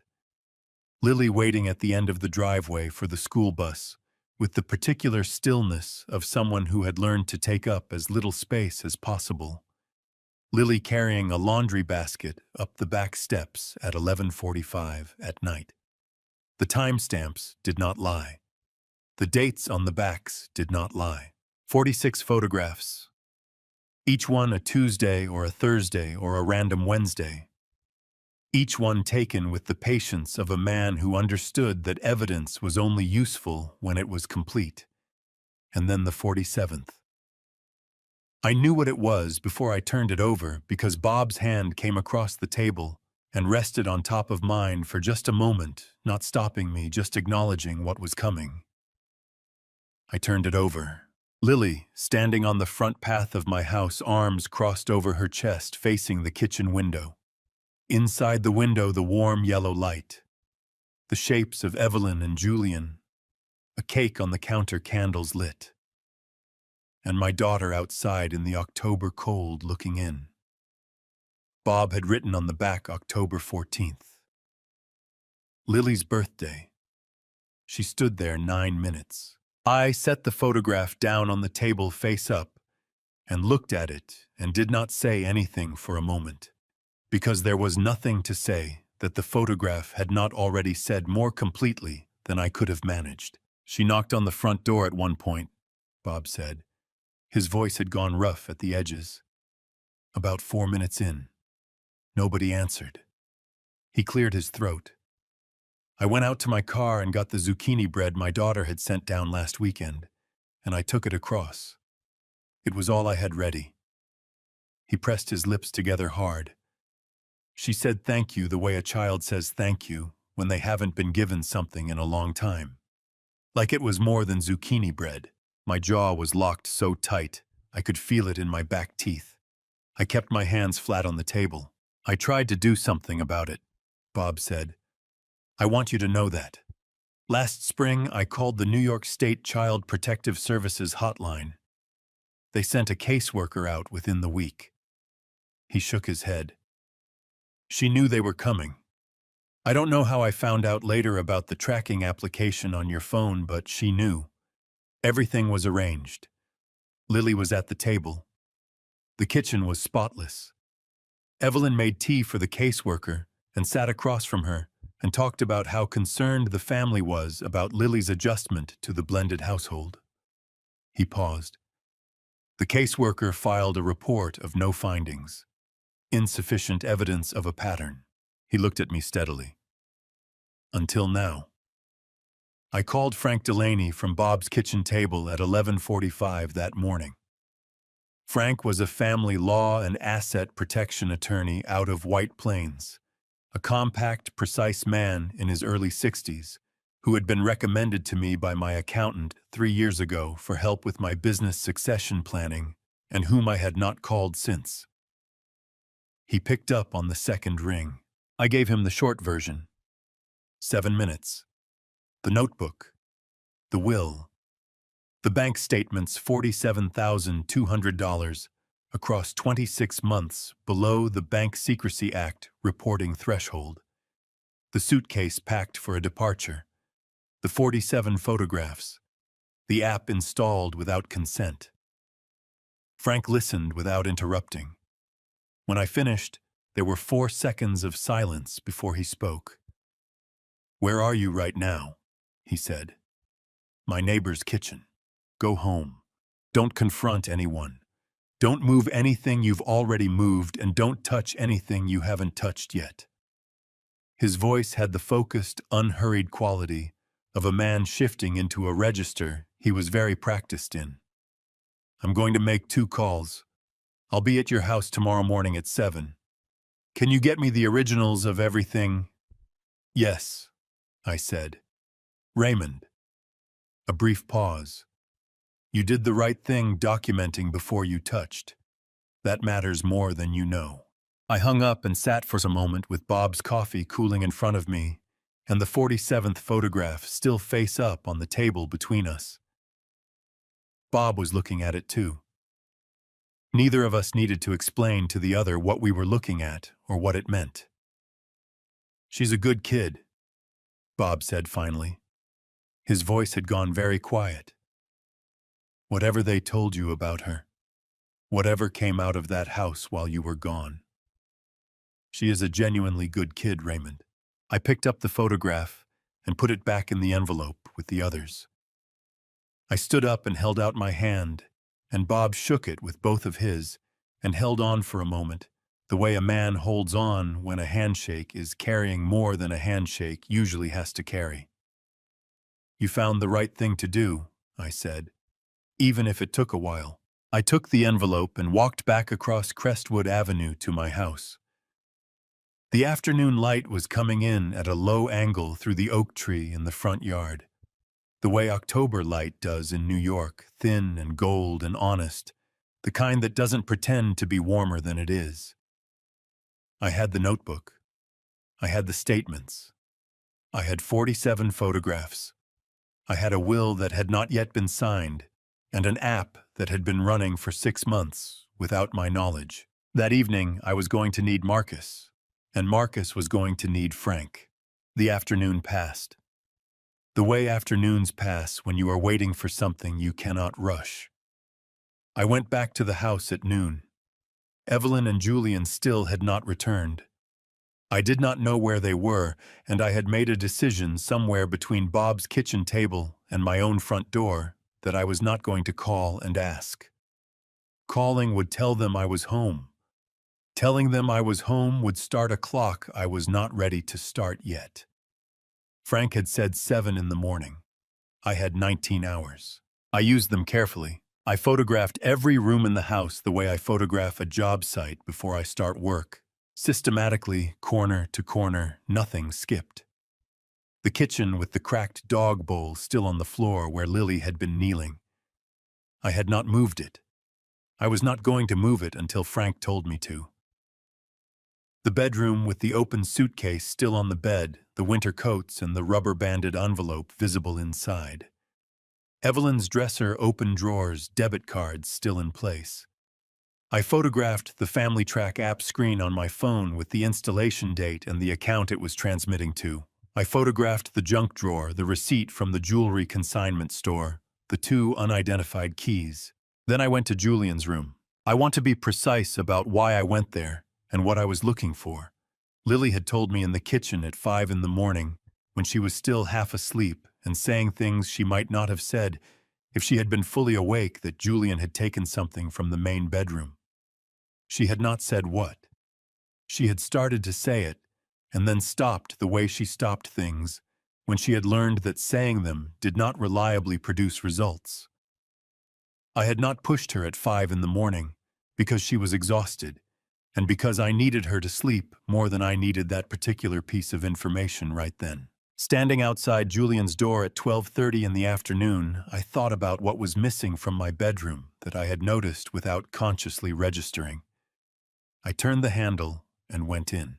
The room was 14-year-old boy messy in the specific way that has its own internal logic, clothes in a pile near the closet rather than inside it, a gaming headset on the desk, sneakers kicked off near the door. On the dresser, a half-empty bottle of cologne, a charging cable, $3 in quarters, and a watch. Small, silver. A woman's watch, the kind that pins to a lapel or loops on a delicate chain. I crossed the room in 4 steps and picked it up with hands that had been steady all morning and were not steady now. Diane's watch. The watch her grandmother had worn and her grandmother's mother before that.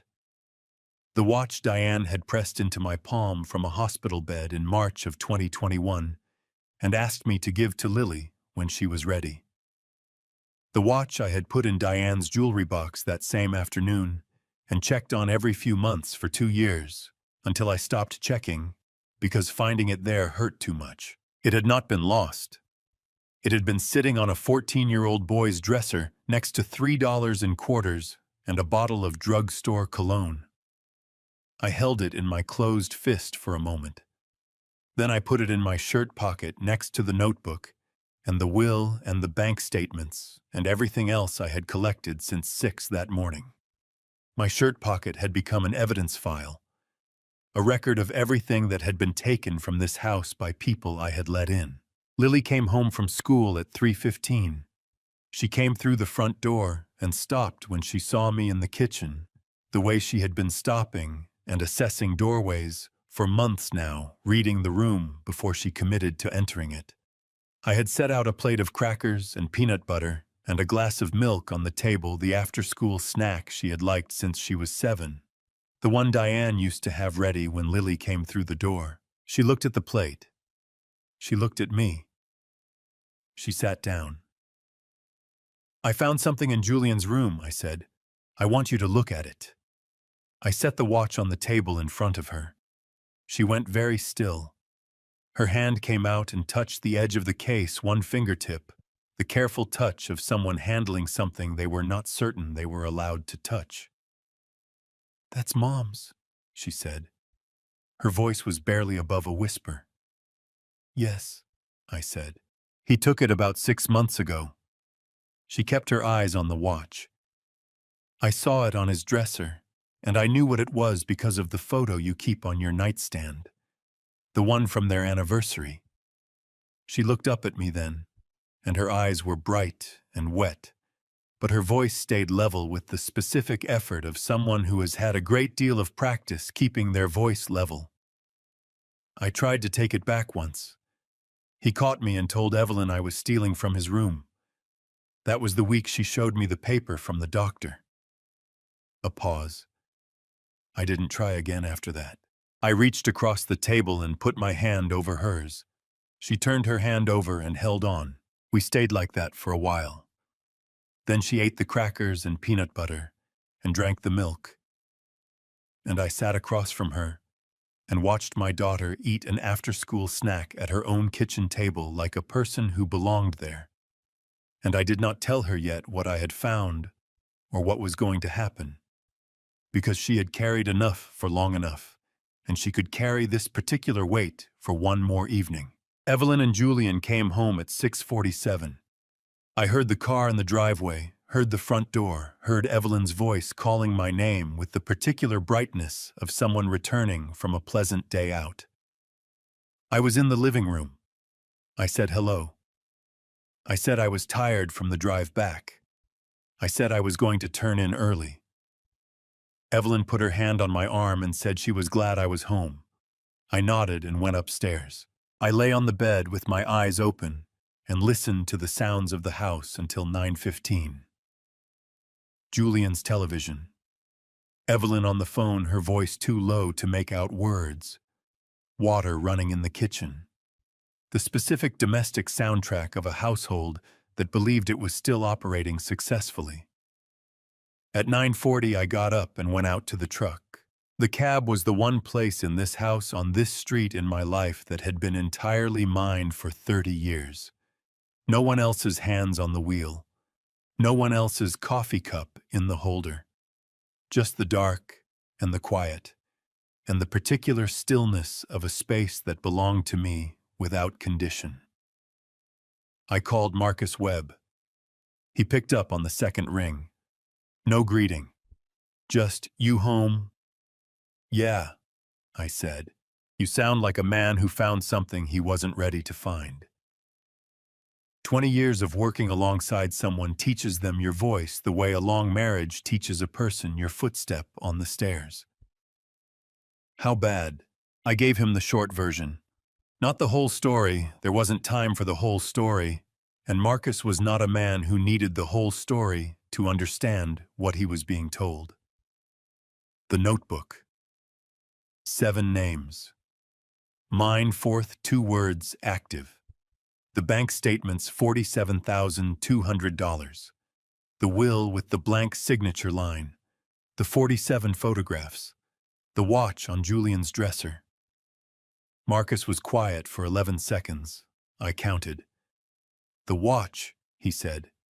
Diane's watch. Yes. Another pause shorter. I'll be there at 6:30. I'll call Frank on the way. His voice shifted into something quieter. Raymond. Last Christmas. Lily sat at the end of the table and barely said 10 words the whole meal. I had a feeling something was wrong, and I didn't say anything. He cleared his throat hard. That was wrong. I'm sorry for it. You're on the phone at 9:40 on a Tuesday, I said. That's enough. 6:30, he said, and hung up. I called Melissa at 9:52. She answered on the first ring, which meant she had been awake, which meant some part of her had been waiting for this call longer than tonight. Ray? Her voice was careful and very still. I need you to come down, I said, tomorrow morning, and I need you to bring whatever you'd bring if you were planning to stay a few days. A pause of 3 seconds. Then I'll leave at 5. No questions. No, I told you so, though she had earned it more than anyone. Just the immediate, unconditional mobilization of a woman who had been ready for this phone call for 2 years. Mel, I said. I know, she said quietly. I know, Ray. I'll be there. I sat in the truck for 20 minutes after I hung up. Then I went back inside, walked past the living room where Evelyn was watching television, and went upstairs. I did not look in as I passed the doorway. I went to bed, and La Frank Delaney arrived at 6:28. Not 6:30, 6:28, which told me something about the kind of man Frank was. The kind who builds 2 minutes of margin into everything he does, not because he is anxious, but because he understands that the difference between prepared and unprepared is usually measured in the time you did not think you would need. He came through the front door with a leather document bag over one shoulder and a legal pad under his arm. And he did not ask for coffee, and he did not make small talk. He sat down at the kitchen table, set the legal pad in front of him, uncapped a pen, and looked at me. Show me everything, he said, in the order you found it. I put the notebook on the table first. He opened it and read every page without changing his expression, turning the pages with the deliberate pace of someone who is processing, rather than simply reading, cataloging, organizing, building the structure of what he was looking at in real time. He made 3 notes on his legal pad. He closed the notebook and set it on his left, the will next. He unfolded it, read all 3 pages, read the signature line, refolded it along its original creases, and set it on top of the notebook. The bank statements. He went through them with a red pen of his own, circling the same transfers I had circled, and then he did something I had not done. He charted the intervals between transfers on a separate page of his legal pad, mapping the pattern the way an engineer maps a circuit. 32 days, 28 days, 31 days. Never the same interval twice, but always within a 4-day window of a month. Regular without being mechanical. Designed to look organic. She's done this before, he said. Not a question. Entry 1 in the notebook, I said. Tennessee, marked complete. He wrote something on the legal pad. I'll make a call to a colleague in Nashville this morning. The debit cards.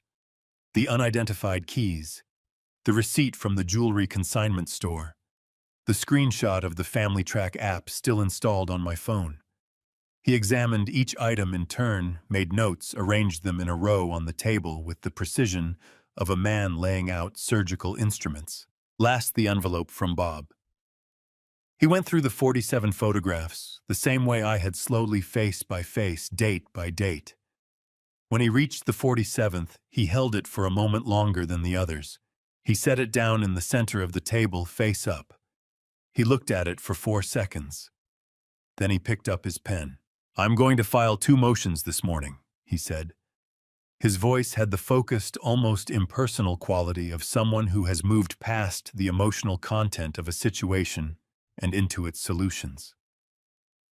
The first is an emergency motion to freeze all joint accounts and any secondary accounts, receiving transfers from those accounts.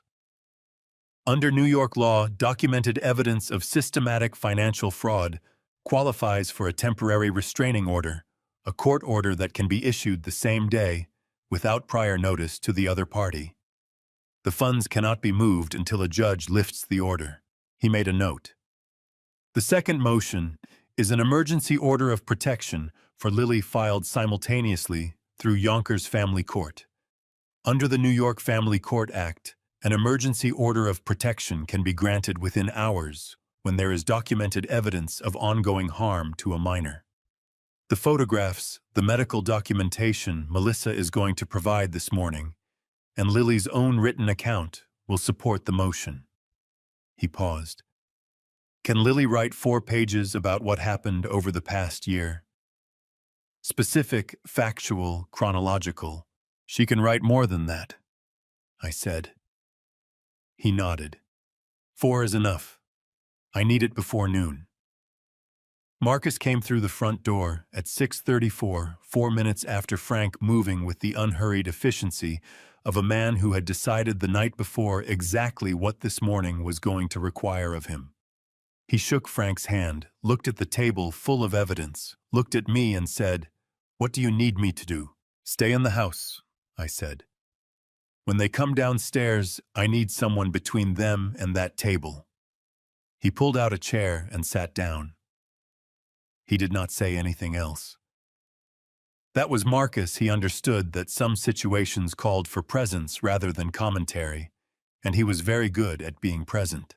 Lily came downstairs at 7:15 in the same cautious way she came downstairs, now stopping at the bottom step to read the room before she committed to entering it. She looked at Frank, at Marcus, at the table covered in documents, at me. "Sit down, sweetheart," I said. "These are people who are helping us." She sat in her chair the one that had been hers since she was small, and Frank introduced himself in a voice that was warm in a way I had not heard from him yet, the voice of a man who knew how to modulate himself for different rooms. He explained what he needed from her quietly and without pressure, and she listened with the focused attention of someone who has been waiting a long time to be asked to do something useful. She wrote for 40 minutes at the kitchen table, while Frank made calls from the living room and Marcus made eggs. 4 pages front and back in her careful, even handwriting, specific, chronological, factual, entirely without self-pity. When she finished, she slid the pages across the table to me. I read them standing at the counter. My chest did the thing it had been doing all morning, the thing I did not have a clean word for, the particular pain of a parent reading a document that should never have needed to exist. Melissa arrived at 10:07, exactly when I had calculated she would, based on a 5 a.m. departure from Albany. She came through the door, looked at Lily sitting at the table, crossed the kitchen in 6 steps, and put both arms around her niece without saying a word. Lily pressed her face into Melissa's shoulder and held on. "Okay," Melissa said into Lily's hair. "Okay, baby, I've got you." She took Lily to the urgent care clinic on McLean Avenue at 10:30. A licensed physician documented every bruise, every mark, every indication of what a year of physical mistreatment looked like on a 16-year-old girl's body. The report took 40 minutes to produce. It was 8 pages long. Melissa brought back 2 certified copies, one for Frank, one for the family court filing. At 11:17, Frank filed both motions from the living room, his laptop balanced on his knees, his phone wedged between his ear and shoulder as he confirmed the filing number with the clerk's office in a voice that did not waver. Carol Simmons, Lily's homeroom teacher at Roosevelt High, the woman who had called the house 3 times and been intercepted by Evelyn 3 times, sent an email at 1:43 in the afternoon before Frank had even reached out to her, because she had seen the urgent care clinic visit on Lily's school absence record and had connected it to the file she had been keeping since October of the previous year. 3 call logs, each one time-stamped, each one noting that she had spoken with a woman who identified herself as Lily's stepmother. 3 pages of observations about Lily's attendance, her grades, her appearance, her affect. 12 months of a teacher paying attention to a student and writing down what she saw. Frank read Carol's email and made a sound that was not quite a word. "What?" I said. "This teacher," he said, "may have just made our protective order motion airtight." He forwarded the email to the family court filing address without looking up from the screen. Frank's phone rang at 3:47 in the afternoon. He looked at the screen, stood up from the table, and walked to the far end of the living room. I watched his back. He was on the call for 90 seconds. When he turned around, his face had the expression of a man who has just received confirmation of something he had already believed to be true but had not yet been able to prove. "Judge Patricia Owens signed the order at 3:44, he said. "Both motions. Accounts frozen effective immediately. Emergency order of protection for Lily, effective immediately." He paused. "She noted in the margin of the order that the photographic documentation was, and I am quoting directly, among the most comprehensive evidence of sustained harm to a minor that this court has received in a single filing." I sat down in the nearest chair. The accounts were frozen. Wherever Evelyn tried to use her card, a restaurant, a gas station, an ATM, it would decline. She would not know why until she called the bank, and when she called the bank, she would be told that the accounts were subject to a court order and that she needed to speak to her attorney. She was coming home on Sunday. Today was Wednesday. 36 hours, Frank said, looking at his legal pad. "We have 36 hours before they're back. Let's talk about how we use them." I looked at the kitchen table, Frank's documents, Bob's photographs, Lily's 4 pages, Carol's email, print out the notebook with its 7 names and its careful columns. I thought about 30 years of electrical work, about the difference between a job that was done and a job that was done right. "Tell me what needs to happen," I said, "and we'll make it happen." Why in the dark with my shirt pocket on the nightstand and Diane's watch inside it, and I thought about the morning and what Frank was going to say when he saw everything I had assembled. 30 years of electrical work. You plan the job before you start it. You know where every wire is going before you touch the first one. Tomorrow morning we were going to start the job. Frank Delaney arrived at 6:28, not 6:30. 6:28, which told me something about the kind of man Frank was, the kind who builds 2 minutes of margin into everything he does, not because he is anxious, but because he understands that the difference between prepared and unprepared is usually measured in the time you did not think you would need. He came through the front door with a leather document bag over one shoulder and a legal pad under his arm. And he did not ask for coffee, and he did not make small talk. He sat down at the kitchen table, set the legal pad in front of him, uncapped a pen, and looked at me. "Show me everything," he said, "in the order you found it." I put the notebook on the table first. He opened it and read every page without changing his expression, turning the pages with the deliberate pace of someone who is processing rather than simply reading, cataloging, organizing, building the structure of what he was looking at in real time. He made 3 notes on his legal pad. He closed the notebook and set it on his left. The will next. He unfolded it, read all 3 pages, read the signature line, refolded it along its original creases, and set it on top of the notebook. The bank statements. He went through them with a red pen of his own, circling the same transfers I had circled. And then he did something I had not done. He charted the intervals between transfers on a separate page of his legal pad, mapping the pattern the way an engineer maps a circuit.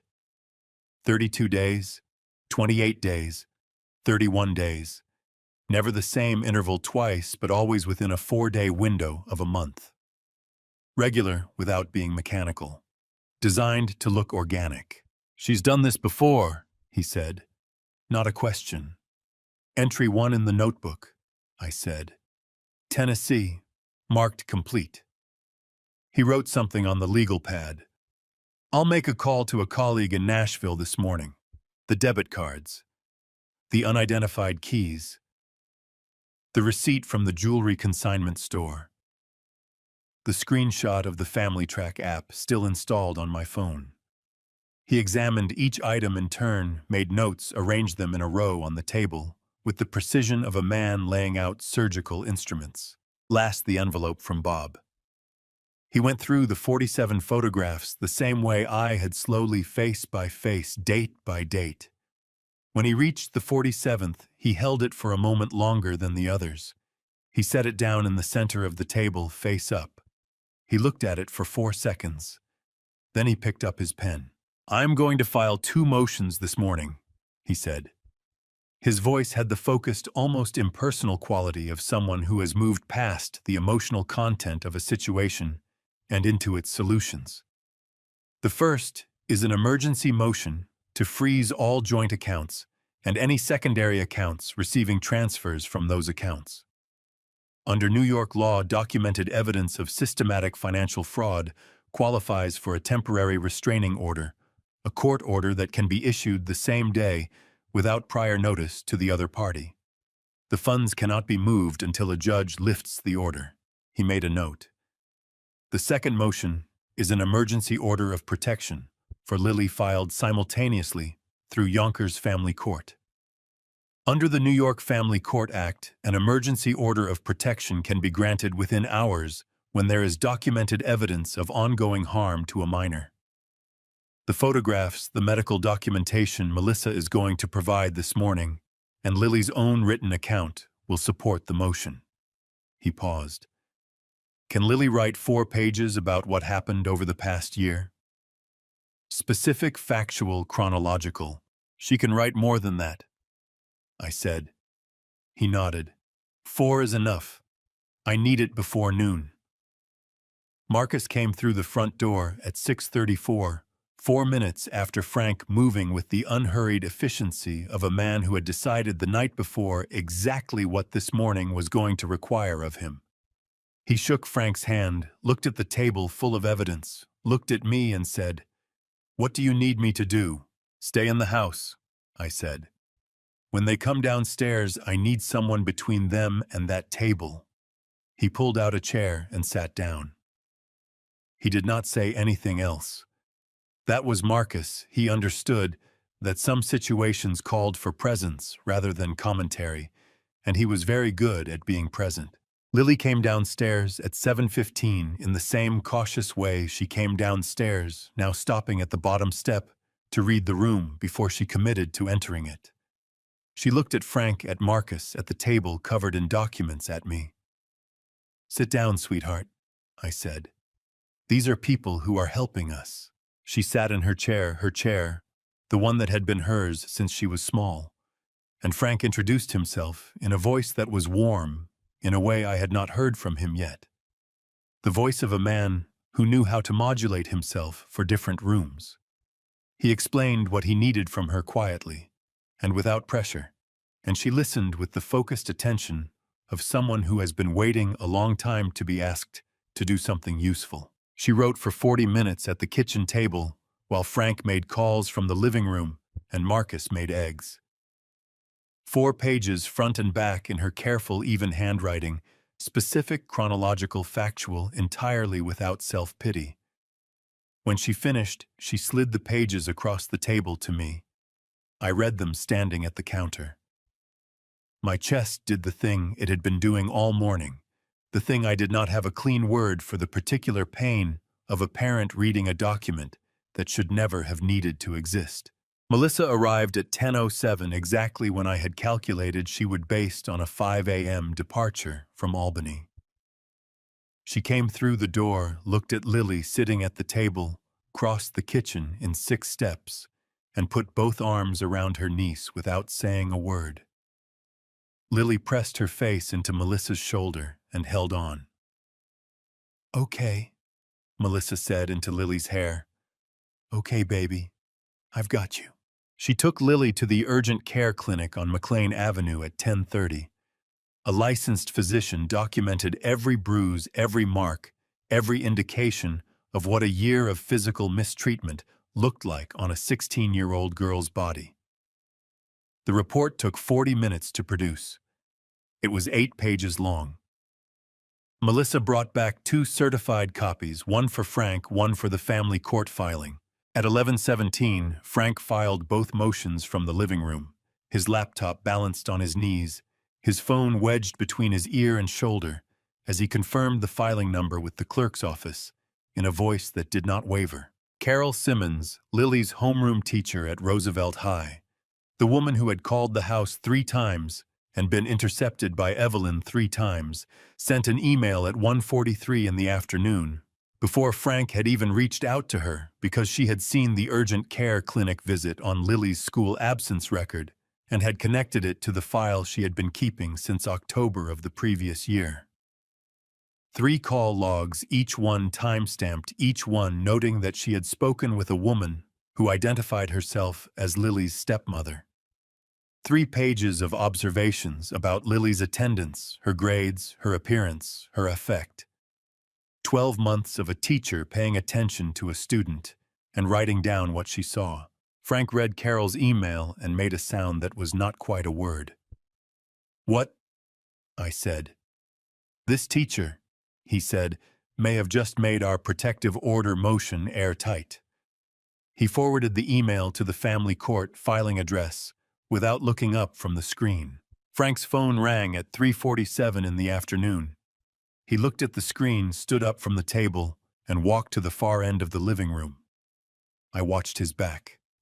He was on the call for 90 seconds. When he turned around, his face had the expression of a man who has just received confirmation of something he had already believed to be true but had not yet been able to prove. "Judge Patricia Owens signed the order at 3:44, he said. "Both motions. Accounts frozen effective immediately. Emergency order of protection for Lily, effective immediately." He paused. She noted in the margin of the order that the photographic documentation was, and I am quoting directly, among the most comprehensive evidence of sustained harm to a minor that this court has received in a single filing. I sat down in the nearest chair. The accounts were frozen.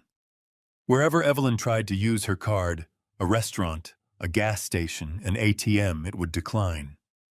She would not know why until she called the bank, and when she called the bank, she would be told that the accounts were subject to a court order and that she needed to speak to her attorney. She was coming home on Sunday. Today was Wednesday. 36 hours, Frank said, looking at his legal pad. "We have 36 hours before they're back. Let's talk about how we use them." I looked at the kitchen table, Frank's documents, Bob's photographs, Lily's 4 pages, Carol's email printout, the notebook with its 7 names and its careful columns. I thought about 30 years of electrical work, about the difference between a job that was done and a job that was done right. "Tell me what needs to happen," I said, "and we'll make it happen." Saturday arrived with an ordinary face that did not match what was happening underneath it. Frank was at the kitchen table with his laptop and 2 legal pads. Marcus was in the backyard replacing a fence board that had been loose since August, because Marcus Webb did not know how to be useful in a house without finding something broken that needed fixing. Lily sat at the table doing homework, her own chair, her own table, a glass of orange juice at her elbow. Ordinary things that had cost her everything to get back. My phone rang at 9:41. "Mr. Holt, Patricia Keene, Northeast Life and Casualty. Routine annual review on your whole life policy account ending 7742. Your current beneficiary on file is Evelyn Marsh Holt." I set my coffee down very carefully. When was that change made? 14 months ago, through our online portal. 14 months ago, I was on a job in Connecticut. Evelyn was at home with access to my phone, my email, the password I had stored carelessly in my notes application. Someone had logged into my account and changed the beneficiary on my $300,000 life insurance policy from Lily to Evelyn. Reverse it, I said. Flag the account for unauthorized access. My attorney will be in touch today. Frank looked up from the legal pad. I told him. He wrote 3 words and underlined them twice: identity theft. Federal offense. Unauthorized access to a financial account for beneficiary fraud violates the Computer Fraud and Abuse Act, a federal statute carrying serious criminal penalties on top of the state-level charges we already had. He called his Nashville colleague within 4 minutes. 22 minutes later, Frank set the phone down. Her name is Eleanor, 78 years old, Hendersonville, Tennessee. Her granddaughter filed a complaint 2 years ago. Estate documents changed while Evelyn was providing what Eleanor called companionship. The complaint was closed. Insufficient evidence of a pattern. He looked at me. Until now.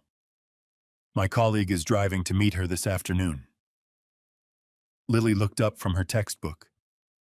Is she going to be okay? The woman in Tennessee, she's not alone anymore, I said. Frank's phone rang at 4:19. He listened 40 seconds, then looked at me with an expression I had not seen on him before: professional neutrality, genuinely surprised. She signed, he said. Eleanor held the notebook page for 30 seconds and said, "That's Evelyn's handwriting. I'd know it anywhere. She used to leave me notes on my kitchen counter when I was having a hard week. She seemed like the kindest woman I had ever met." Frank looked at his legal pad. She asked me to pass along a message. She said, "Tell him I spent 2 years being afraid I'd imagined the whole thing. Now I know I didn't." I put both hands flat on the counter. "Tell her she didn't imagine anything," I said, "and tell her she's not alone in it." Tomorrow was Sunday. Every piece was in place. There would be time for everything else after. Before I reveal how the final trap snapped shut on them, comment "Justice" below to let me know you're still watching. And a quick heads up, the upcoming part contains intense drama and stylized elements adapted for storytelling. If this kind of intense family showdown isn't for you, feel free to stop the video right here. I had been standing at the living room window for 40 minutes when the car turned onto Crestwood Avenue. Frank was at the kitchen table with 2 stacks of documents arranged in the order he would use them. Marcus was on the front porch with a cup of coffee. Lily was next door at Bob's house with Melissa, which told me she understood more about what was coming than I had explicitly told her. The rental car pulled in at 2:47. Evelyn stepped out first, sunglasses, loose hair, the unhurried confidence of a woman returning to something she owned. Julian followed, looking at his phone. I opened the front door before she reached the steps. "Ray." The smile, warm, practiced hundreds of times familiar. "I didn't know you were back. Inside," I said. "Both of you." Something recalibrated behind her eyes. Gone in under a second. She came inside. Julian stopped looking at his phone when he saw Frank stand up from the table. "Mrs. Marsh," Frank said. "Not Mrs. Holt." He set the first document on the table. Temporary restraining order, New York Supreme Court, October 16th. All joint accounts are frozen effective immediately. The performance held for 3 seconds. Then her chin dropped. Eyes softened, the vulnerability register deployed on schedule. "Ray, what is this I don't understand?" "Let him finish," I said. Frank set the second document beside the first. Emergency order of protection. Lily's name. Criminal penalties for violation. Then he placed the black notebook in the center of the table. The performance stopped. Completely. Instantly. Like a building losing power. Her hand moved to her throat. "Where did you get that?" "Flat. Every layer gone. Left suitcase," I said. "Under the envelope." She measured me with eyes I had never seen before. Not warmth, not performance. The actual calculation of someone starting from zero. "Raymond." If we could sit down and discuss this like reasonable— Frank, I said. I walked to the porch. Marcus handed me a coffee. Black, no sugar. I wrapped both hands around the mug and looked at the oak tree going gold in the October afternoon. I drank my coffee. I waited.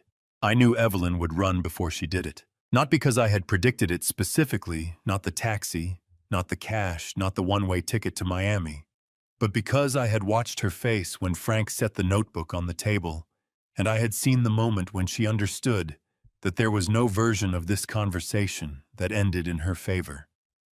And I knew from 2 years of living alongside her that Evelyn Marsh's response to a situation with no favorable outcome was not to stay and negotiate.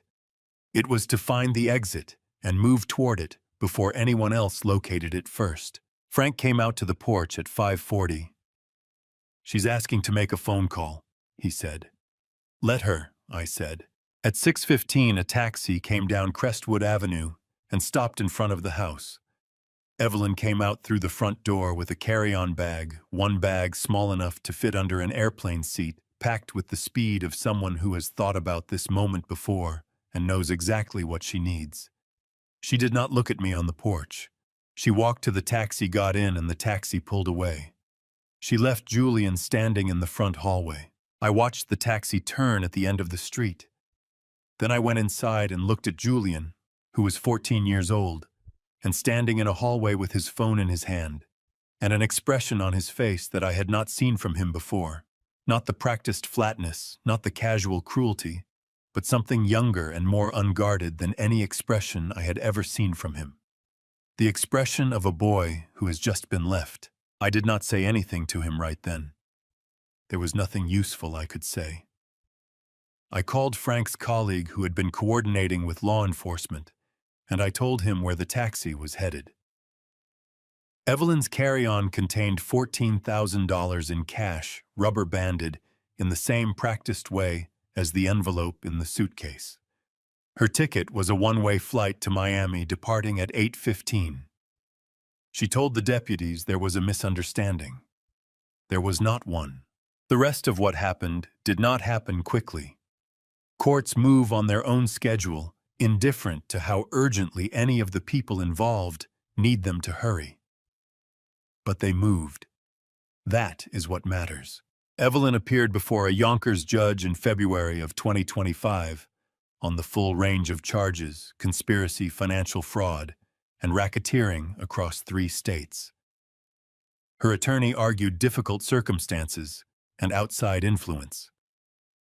The judge looked at the bank statements. He looked at the 47 photographs. He looked at the photograph of a 16-year-old girl standing outside her own kitchen window on her birthday in 44-degree weather. Evelyn was convicted on 19 counts. 14 years. Julian was placed with a distant relative in Ohio. I thought about that more than I expected to. He had been raised inside the operation before he was old enough to choose whether he wanted to be. 14 years old is young enough for taught things to sometimes be untaught. I did not forgive what he had done to Lily, but I held a small, deliberate space for the possibility that he could become something different than what he had been made into. I drove home after the last court date on a Thursday afternoon in April. Crestwood Avenue looked the way it always looked. Ordinary quiet, the kind of street that does not announce itself. I parked in front of my house and sat in the truck for a moment. Then I went inside and called Lily. The call I made from the driveway that Thursday afternoon in April was not a long one. Lily answered on the second ring. "Hey, Dad." "Hey, sweetheart. I'm in the driveway." A pause. "It's done. It's done." I heard her exhale, not dramatic, just a breath leaving a body that had been holding something for a very long time and had finally been given permission to put it down. "Come inside," she said.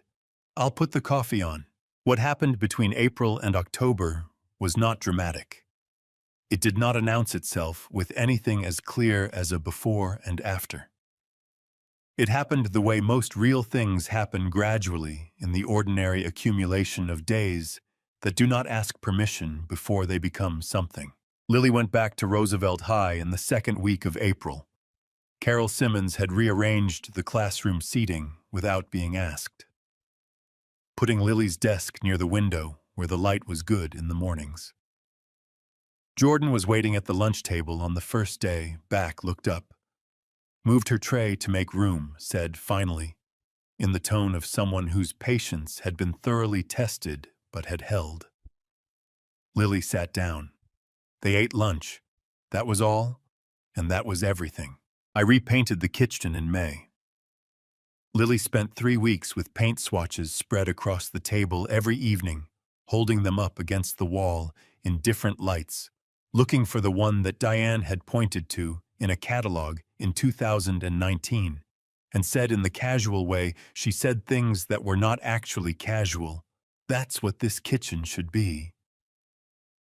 Morning fog. A blue-gray that changed with the hour and never looked exactly the same twice. Marcus came down from White Plains with roller brushes and breakfast sandwiches. Bob Garrett spent both days in a lawn chair in the backyard offering opinions on the trim color that nobody had solicited and everybody appreciated. Melissa drove down from Albany with a pot of chicken soup, not celebrating exactly, but acknowledging the way some things need to be acknowledged before you can move past them. Sunday evening, the kitchen was done.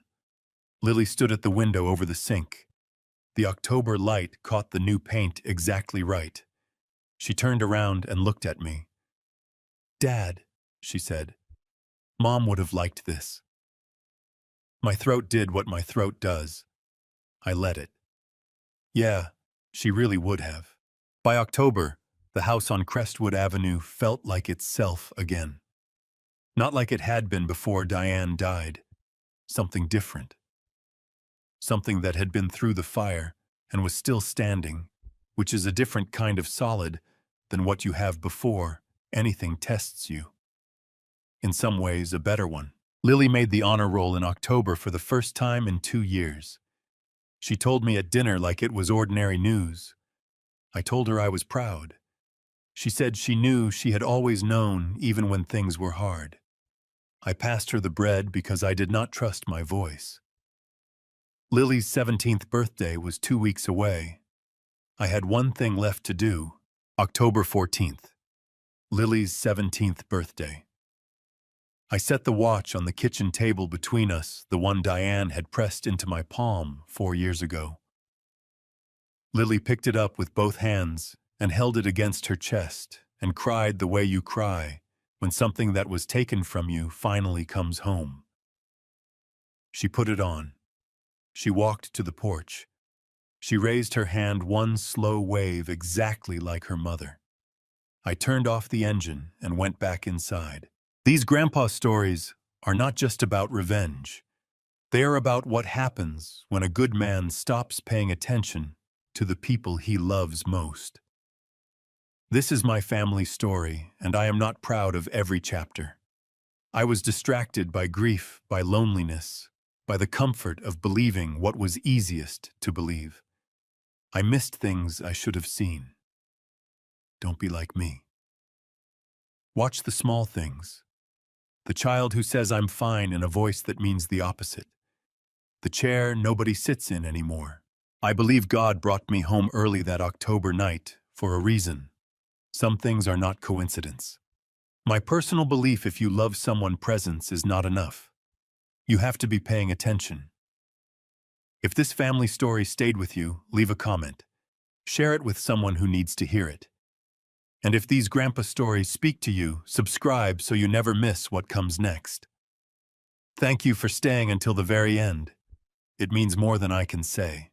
The stories ahead contain some fictional elements crafted purely for meaningful storytelling. If that is not for you, no hard feelings at all. Step away and find the content that feeds your soul.